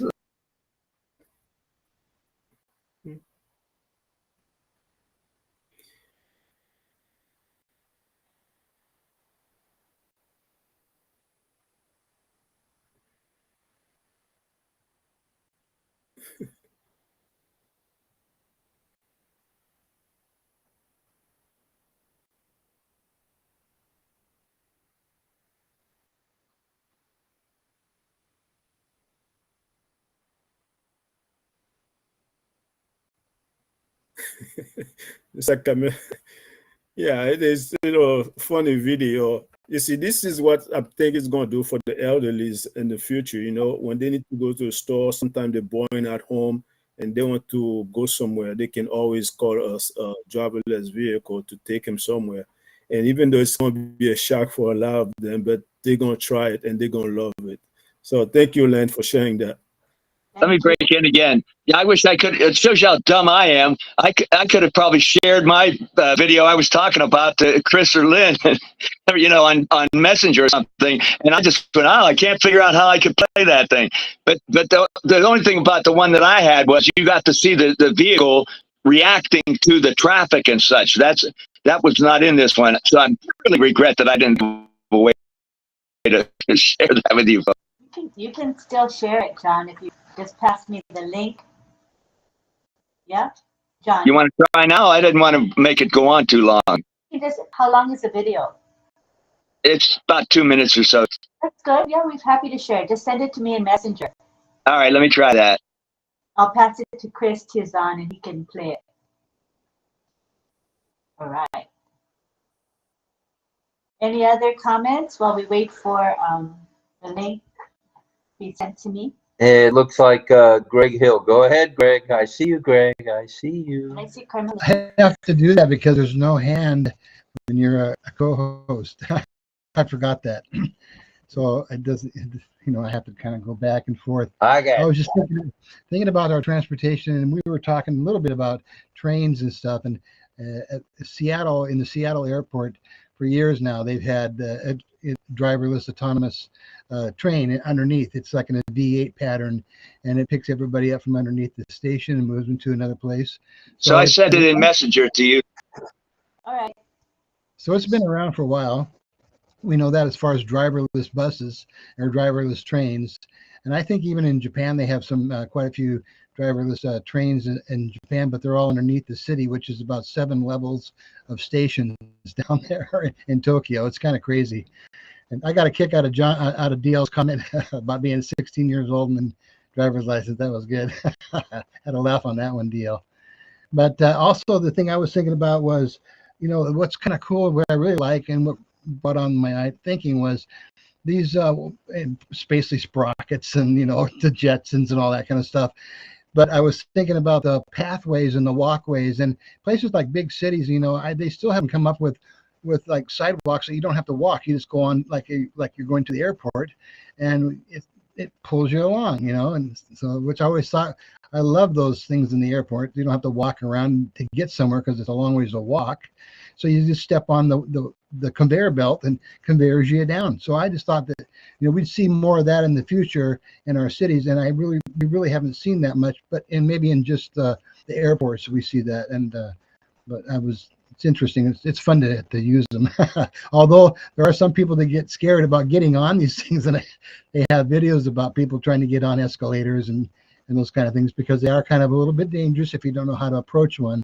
And then there's videos of people doing funny things on these escalators too as well. Right. And that's technology. I like that part of it. That's been around a while. John, look at your messenger message, Don Barilla. Go back to Carmela. Go ahead, Carmela. Hey, I want to say something. are very new technology, and every day they invited a new one, and it's not stoppable. It's as 𝗗𝗏𝗃𝗃𝗃𝗃 said, from top to it's never stopped. And there are some countries that stay behind always. So we are in a place that we see all those things, but there are some countries that they are really 100 years ago behind. So they need to learn a lot to reach what we see here, and it will take them time. So we are the pioneer for everything, and I'm happy to be here and to be a pioneer. All right. Thank you very much, Carmela. You pioneer you. Let's go to Pedro.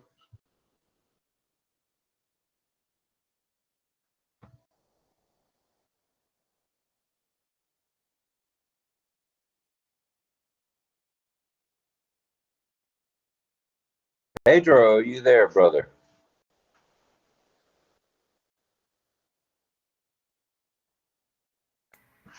Okay, I'm sorry. I was unmuted. Can you hear me? Go ahead. You're audible. Yeah, I was in Guatemala about 4 or 5 years ago, and Uber wasn't there yet. The local people, I had never driven because it had come crazy. It's a small city with narrow roads, and there is too many vehicles, and people drive at their own style. I always depend on rides that I have around, so forth. But he was telling me that people use Waze to go to the neighborhoods. And this is a city that has developed in the late years pretty fast. It has grown. The city is overgrown, just like Baltimore, probably, that grew over time. And there are some roads that are not either including in the GPS or Waze had a way to do it, but there were many roads that they live in enclosed communities, so that even Waze go and then it gets stuck. So I don't know how a driverless car would do there, but I am not buying one to go there for sure. Thank you. Okay. All right, I'm ready. Okay, let's see now. We've got, who else have we got now? Let me make sure we get everybody. Right. Do you want to show that other video that John has? Or do you have it yet? We're trying to get the link, but it might take a while. So in the meantime, while we wait for that, we're going to go ahead and start learning signs together. Okay? All right. Who do we have tonight doing the signing? Teachers tonight. We have Cecil and we have Debbie. Okay. So we'll start with Cecil. All right. All right. Cecil's up first. Let me get this list. I need to put stuff. The signs. The signs are in the show chat in Messenger. The signs that they're both teaching tonight is in the group, in the Messenger group, and also in the Messenger groups as well. Right? I don't know if they put it in the chat. Let's see if they did. No, not in the chat. If you don't mind, I have to put the words in the webinar chat. You can read while you teach. So your list, your words, put it in the chat. Webinar chat, if possible. Okay.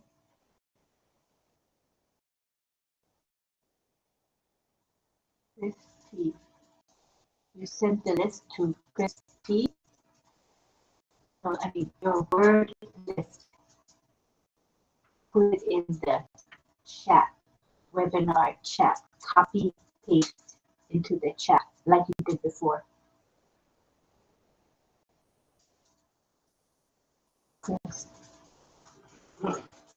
Okay, so we'll start with Cecil. All right, so everybody just please stay muted while we learn together. Okay, I'll do the side view. Oh.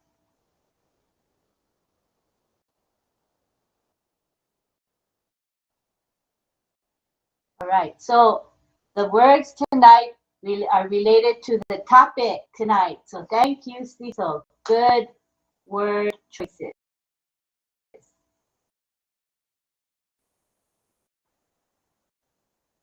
Okay, side view. Look for him, for Cecil. Just scroll till you see him. Are you ready? Are you ready? Language, he says. Car. The first word is car. Letter C, like this. Car.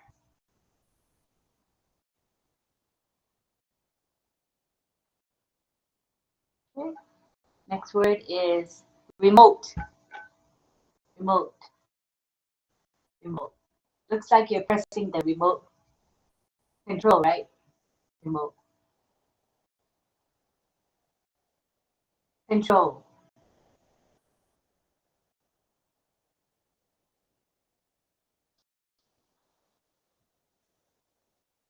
Electric or electricity. This handshake and touching together. Electric. System. The letter F, like this. System. And we have battery. Battery. This handshake. Battery. Radio. Letter R. Radio.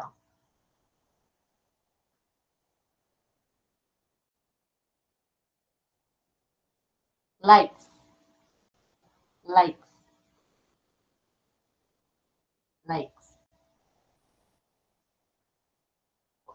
Lights. Like headlights for the car. The headlights.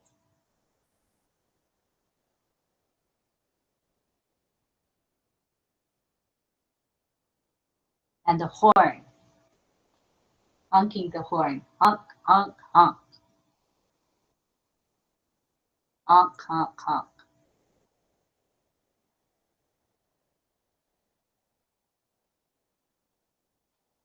Single light. Single light. Or signal. He means IGNAL.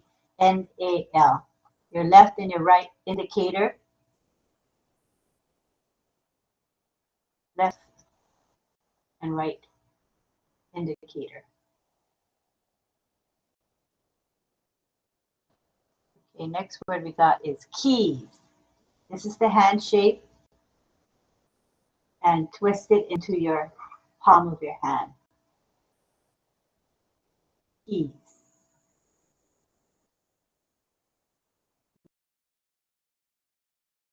Next word we have is muffler. Muffler. Handshake. Next we have gasoline, as in gasoline for the car. Gasoline. Gasoline.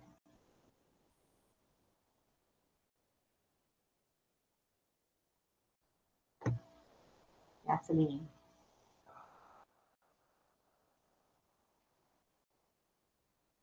Next we have oil. O-I-L. O-I-L. O-I-L.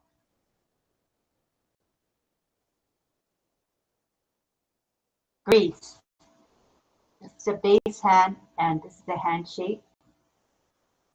Grease. Grease.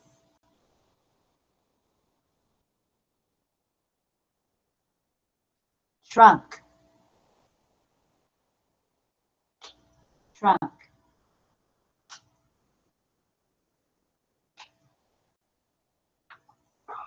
trunk, mirror, mirror,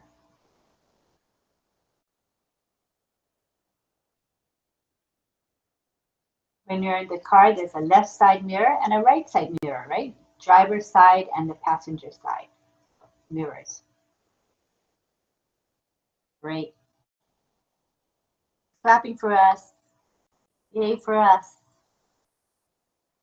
Okay. Next, we're going to have Deb. Deb, come on.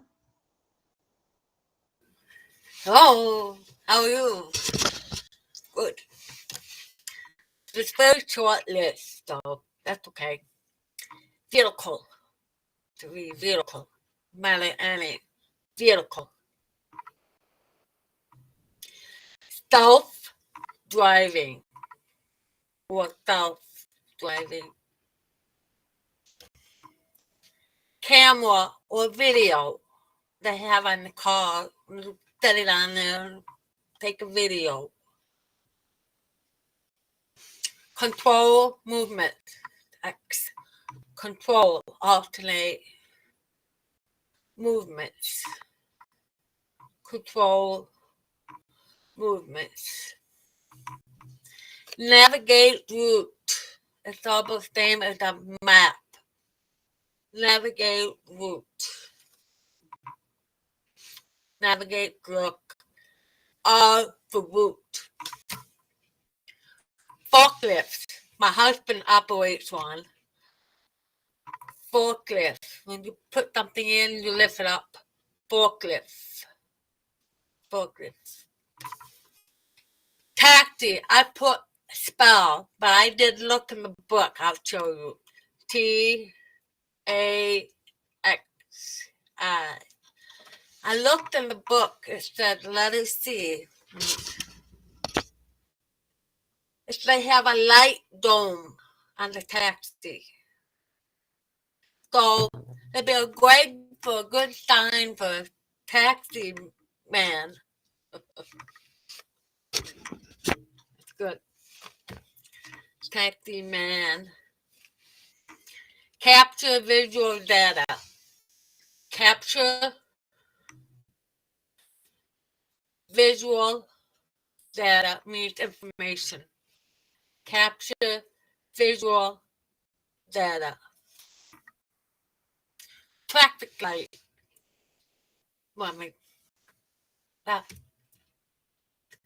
Traffic light, sorry. Traffic lights. Green, yellow, red. The last of all is transportation, going back and forth. Curve, transportation. That's it. A taxi man.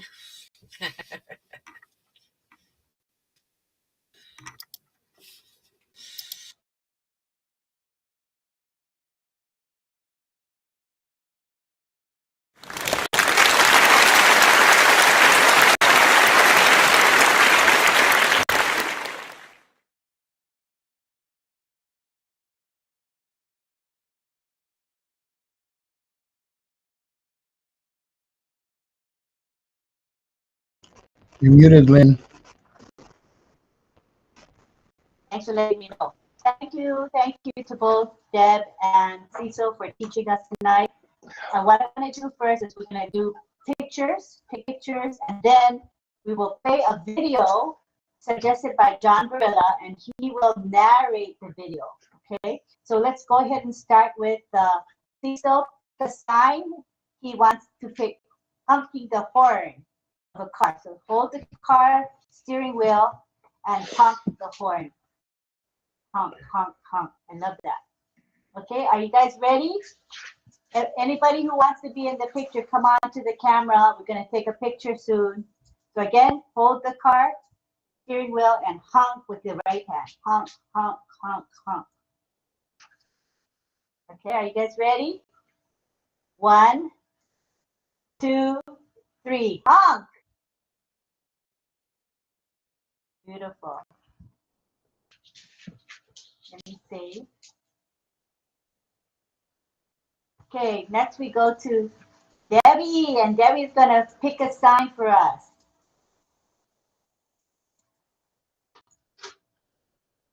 How about taxi? This is the dome on the taxi. So this is the sign for taxi. The dome on the car. It's cool. Cool sign. I like the sign. Taxi. All right. Ready, you guys? With this shape of hand on your head. Okay, ready? 1, 2, 3. Taxi. How fun. Good one. And these photos will be, screenshots will be sent to our messenger group, RobLynn messenger group, as soon as I can get to it. All right, so now we go to Auntie Lynn, we're gonna play that video. I saw earlier the taxi Jiff man doing the honk. It's really, and his name is there. He renamed himself from Greg Hill to Taxi Jiff Man. Did you notice?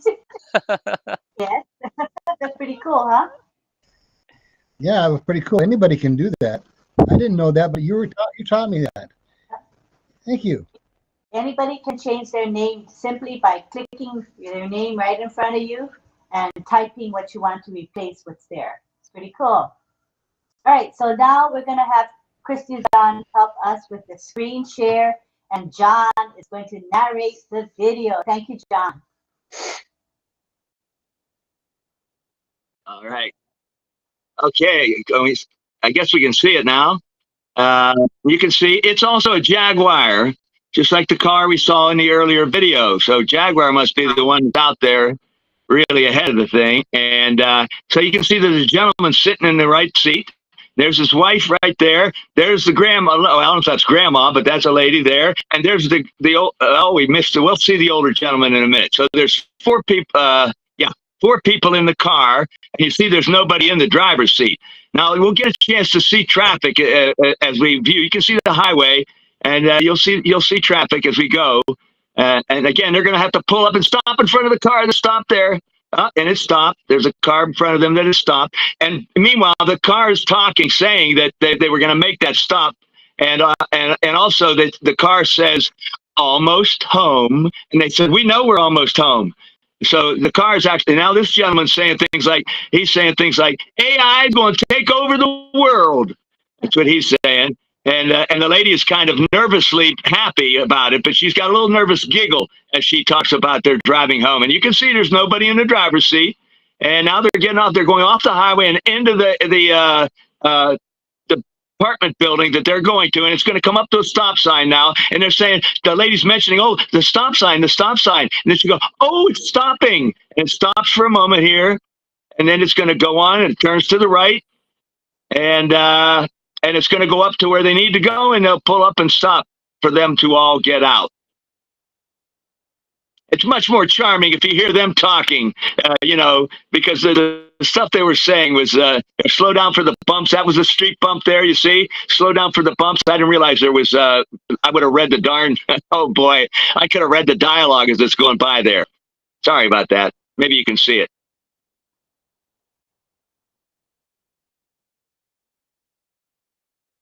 Oh my goodness, for one, okay, well, anyway, there was dialogue going. So there's that. So I guess is it time for a song yet? It is time for a song. Go ahead. Okay. And I tell you, I've been all over the place here trying to pay attention to that. I had to get off and go find the video. Then I had to realize I didn't have the link. All I had was a video in my gallery. So I had to find it, go to YouTube, and then get the link from YouTube. And then I come back here and everything was turned off. All of my stuff was turned off, including my Wi-Fi was down. I'm going, oh my goodness. So while we've been doing all this, I've been trying to get everything back. And as I look around, I believe I've been successful. Let's see about my Wi-Fi. Wi-Fi is back. Oh boy. I'm sweating. I'm actually sweating. Anyhow, so, so okay. So now I have a little information. Now the song we're doing is from the musical. You know, I do like to do the Great American Songbook, and this song is in the Great American Songbook, but I also love to do songs from musicals. And this is a very famous Broadway musical, and the show just runs everywhere. I mean, this show is done by community theaters, professional theaters, regional theaters. It's had tours. It's been on Broadway several times. I believe they're going to bring it back to Broadway soon. Guys and Dolls. It's also a film. So I'm going to tell you a little bit about, first of all, just about the song itself. Luck Be a Lady, which I have a personal experience with. But anyway, Luck Be a Lady is a song written and composed by Frank Lesser in 1950 and first performed in the Broadway musical by Robert Alda. Now, a little interesting side note, Robert Alda he was a Broadway musical performer. He did a lot of Broadway shows. He also was a film star, not a big film star, but a film star, Robert Alda, and the father of Alan Alda, huge star, Alan Alda on MASH. That's Robert Alda is his father. He was in the original show, Guys and Dolls, and he played Sky Masterson. That's the character. He's a hot gambler guy. Anyway, let me tell you a little more about the Guys and Dolls itself. I was in Guys and Dolls 2 times in my life.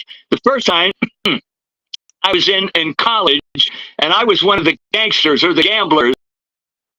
And my character in a huge part, but I was in all the scenes. I got to do multiple things. When they have a scene where they aren't the gangsters, but you go and they're in Cuba, they have a whole scene where Sky Masterson and his lady, Sarah Brown, a Salvation Army lady, they don't mix, but they're trying to get together.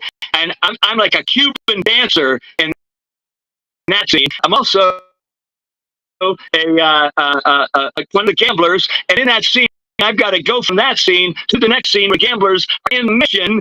They all go in the mission, and they have a craps game in the mission.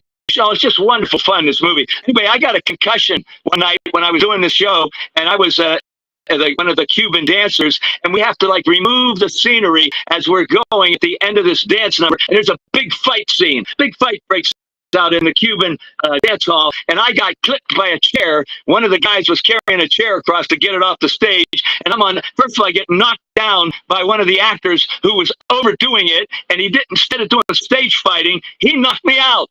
I laid on the stage. I'm just getting up from the stage, and the other guy comes by with the chair, hits me in the back of the head. I'm down again. For the rest of the sequence, the other actors dragged me off the stage, changed my clothes into the the gambler outfit, and then I made the scene where we're all rushing out of the Salvation Army place. It was quite an experience. But later years, I got to do the show again, and I got to play Sky Masterson, and that's the romantic lead. That's the role you want to have. Oh, my character, I didn't tell you. My character in college was called Liver Lips Louie. I can't even do it anymore. Oh, I used to be able to do the liver lips. I can't even do it anymore. Anyhow, let's get to so it's Guys and Dolls, Broadway musical, made into a film. Robert Alda, even though he was Sky Masterson, even though he was a star, they got Marlon Brando to play Sky Masterson in the film. And you know what? Marlon Brando's not much of a singer, but he played it because he's big star, Marlon Brando. And also, it was Frank Sinatra's first musical film that he starred in. He played Nathan Detroit. That's the other lead guy. He's like the guy who's the head of all the gamblers, always making the game and all that stuff. It's a great show. I can't talk too much about it. I hope to be in it again someday. It would be wonderful. So anyway, now we'll get to the song for Luck Be a Lady Tonight. If I can still sing, I've been talking so much. Anyway, okay, here we go with Luck Be a Lady Tonight. This is Sky Masterson's song, which I played this part, so I got to sing this song in the play, so you'll hear it now. Here we go.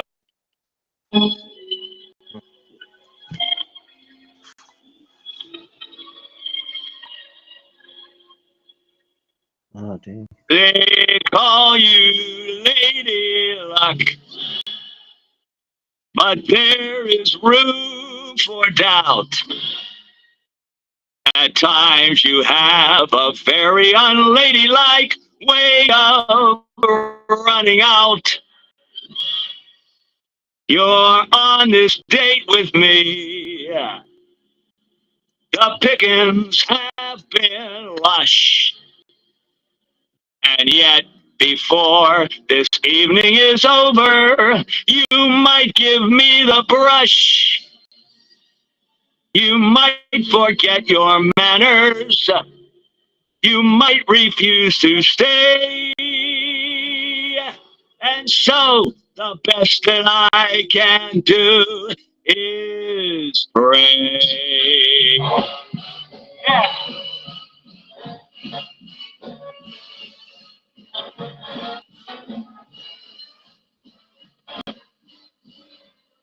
Luck be a lady tonight. Luck be a lady tonight. Luck be if you've ever been a lady to begin with. Luck be a lady tonight.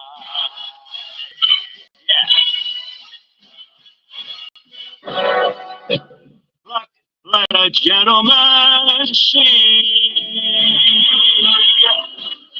how nice a dame you can be. Yeah. I know the way you've treated other guys you've been with. Let's be a lady with me.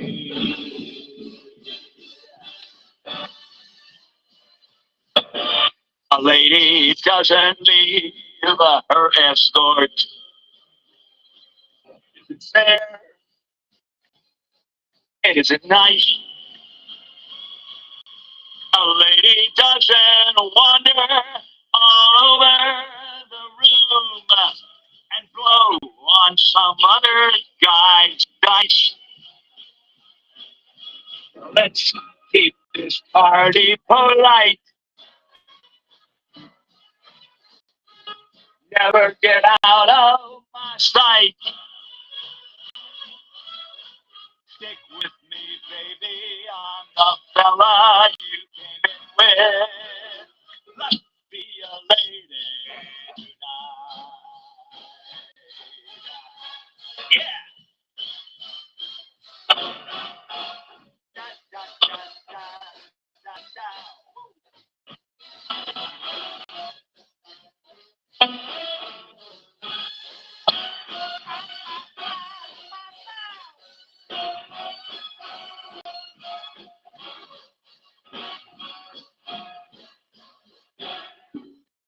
Luck, let a gentleman see. Yeah. Just how nice a dame you can be. Yeah. I know the way you've treated other guys you've been with. Hey, Luck, be a lady with me.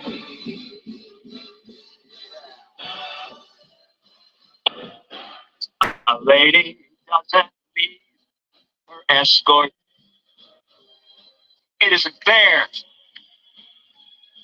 And it's not nice. A lady doesn't wander all over the room and blow on some other guy's dice. So let's keep that party polite. Never get out of my sight. Stick with me, baby. I'm the guy that you came in with. Luck be a lady. Luck be a lady. Yeah. Luck be a lady. Yeah. Tonight.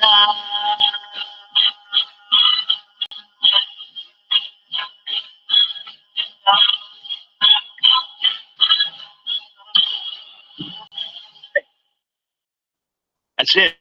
Thank you. Luck be a lady tonight. All right, John, that is going way back. way back to Guys and Dolls. Wow.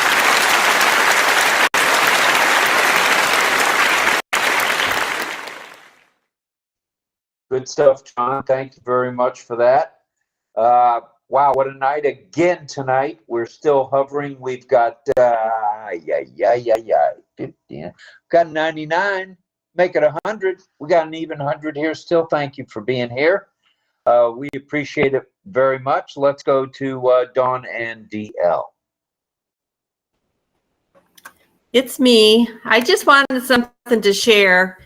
I was fortunate to know my one great grandma. She lived to be 99 years old, my mother's grandma. And I was 8 or 9 then, and Don Glenn was going out in outer space at that time, and she was having a fit. Why in the world do we need to go out in outer space? But so I'm thinking about now how things have progress since she died, you know. Just, I mean, if she knew what was going on now, she'd probably think we're all crazy, but she was born in 1866 and traveled by covered wagon and was very backwoods. But it just made me think about how she was feeling back then when they were talking about going into just outer space, and how the world has changed over the years and what's taken place. That's all I have to say. Nice. She lived a very, she was very blessed to live to 99, and you to even know her is a good stuff. She was amazing. She raised 11 children, so. That's and she had amazing many in itself. And many grandchildren and great-grandchildren. Right.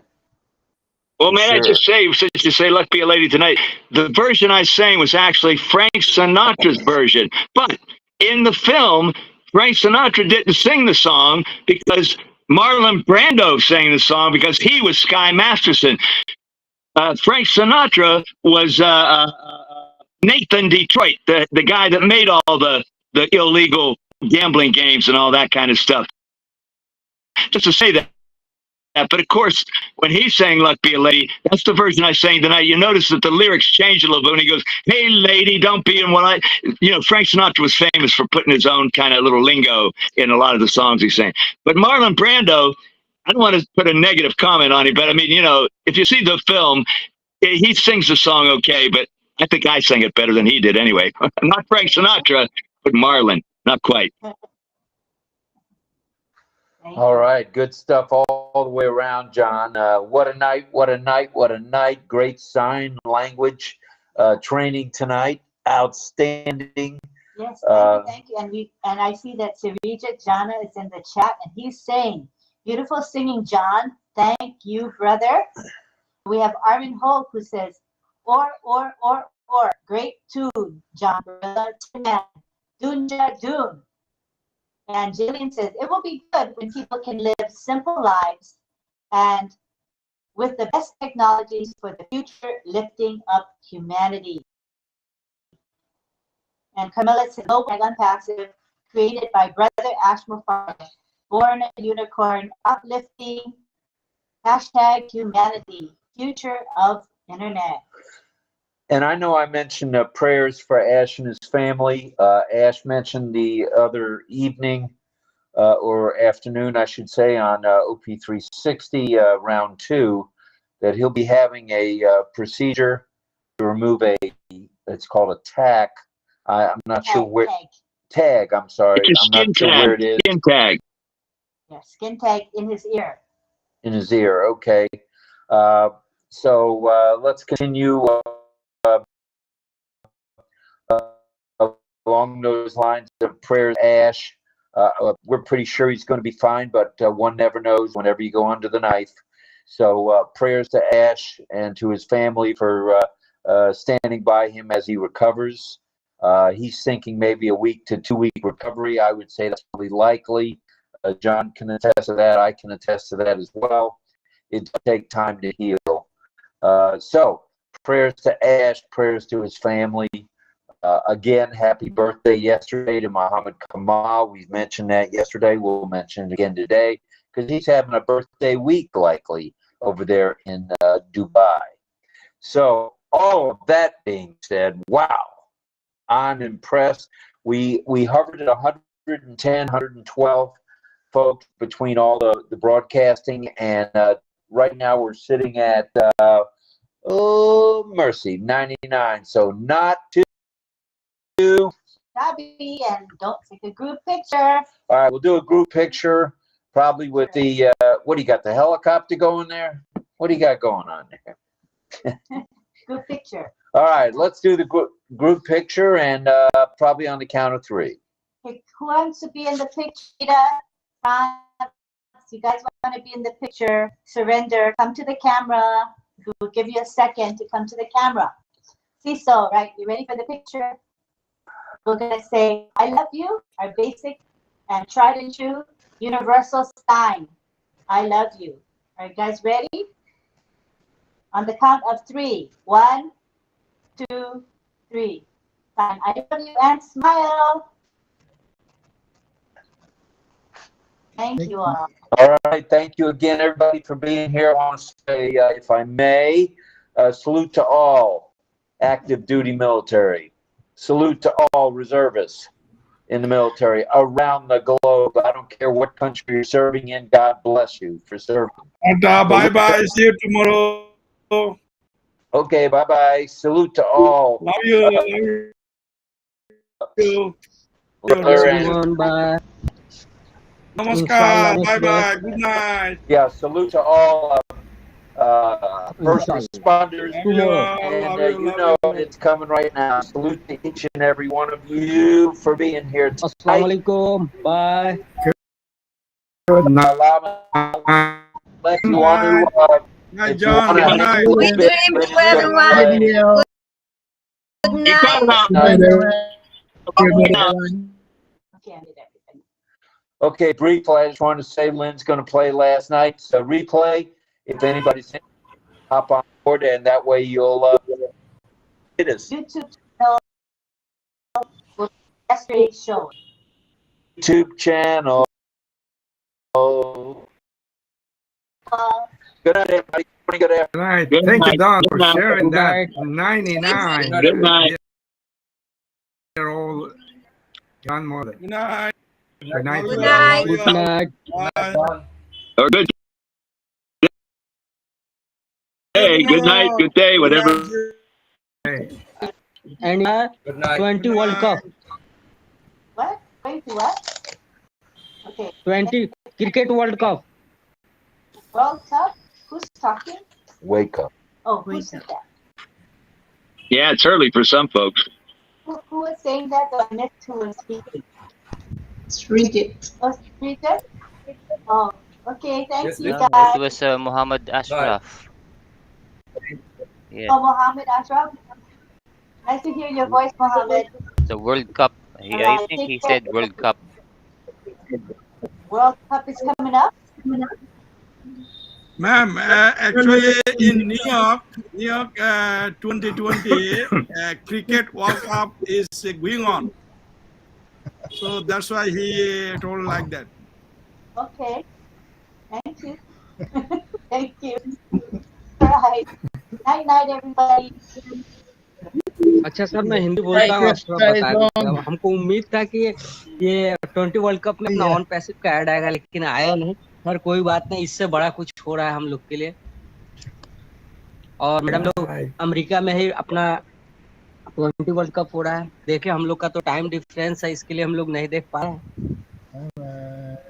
Ma'am, he is saying in New York going on 2020 Cricket World Cup already before yesterday already done one in Yankee Stadium in Bronx. So he's telling like that and he cannot watching that cricket match. He's missing a lot of things. Actually, those who are Indian people, they are very like cricket play, you know. Thank you. Sorry, interrupt you. Thank you very much for interpreting. Thank you, Mohammed. Appreciate you. All right. Okay, so I guess we're gonna say good night now. Night night. Good night. Bye. Good night. Good night. Ja matane. Namaskar. Bye. Good night. 2, 3. Bye bye.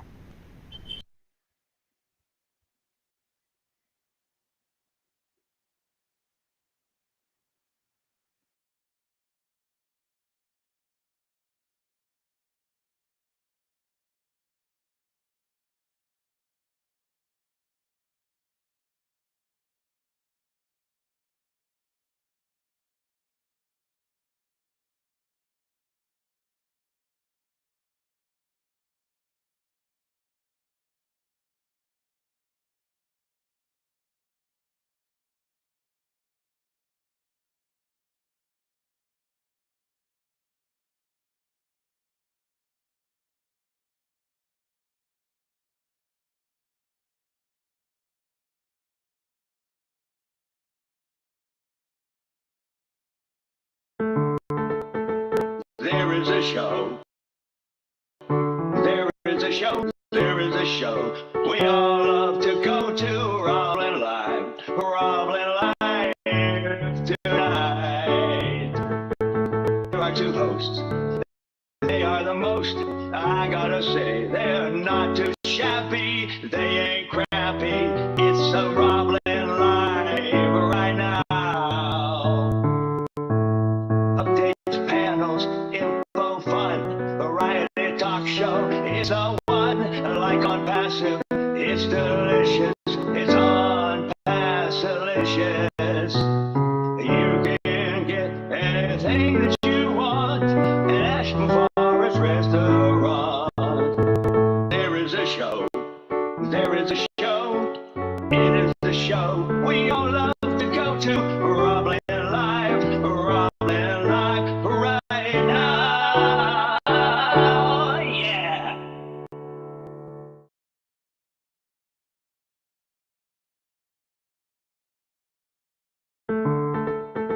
There is a show. There is a show. There is a show. We all love to go to RobLynn Live. RobLynn Live tonight. There are two hosts. They are the most. I gotta say, they're not too shabby. They ain't crappy. It's a RobLynn Live right now. Updates, panels, info, fun, variety talk show. It's the one, like on passive. It's delicious. It's on Passilicious. You can get anything that you want at Ashton Forest Restaurant. There is a show. There is a show. It is the show we all love to go to. RobLynn Live. RobLynn Live right now. Yeah.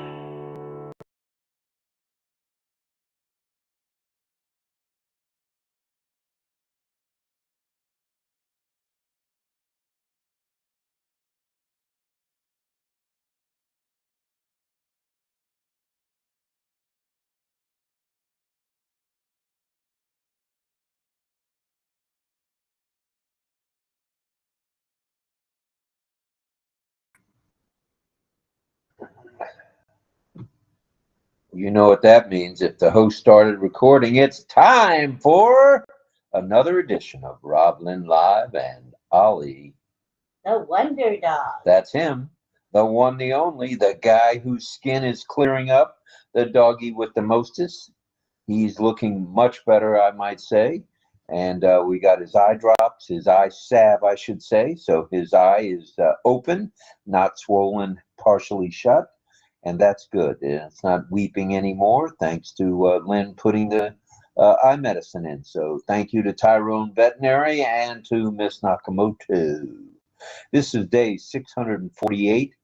It's Saturday. It's June 1. Who'd ever thought? June 1 June 2024. This is RobLynn Live and Ali. The Wonder Dog. That's him, Ali the Wonder Dog. This is RobLynn Live with today's news today. We're going to bring you up to date on a couple of items, and just want to know one thing. Do you, RobLynn Live? Greg Hill asked me to ask you, do you, RobLynn Live? If you don't, you should.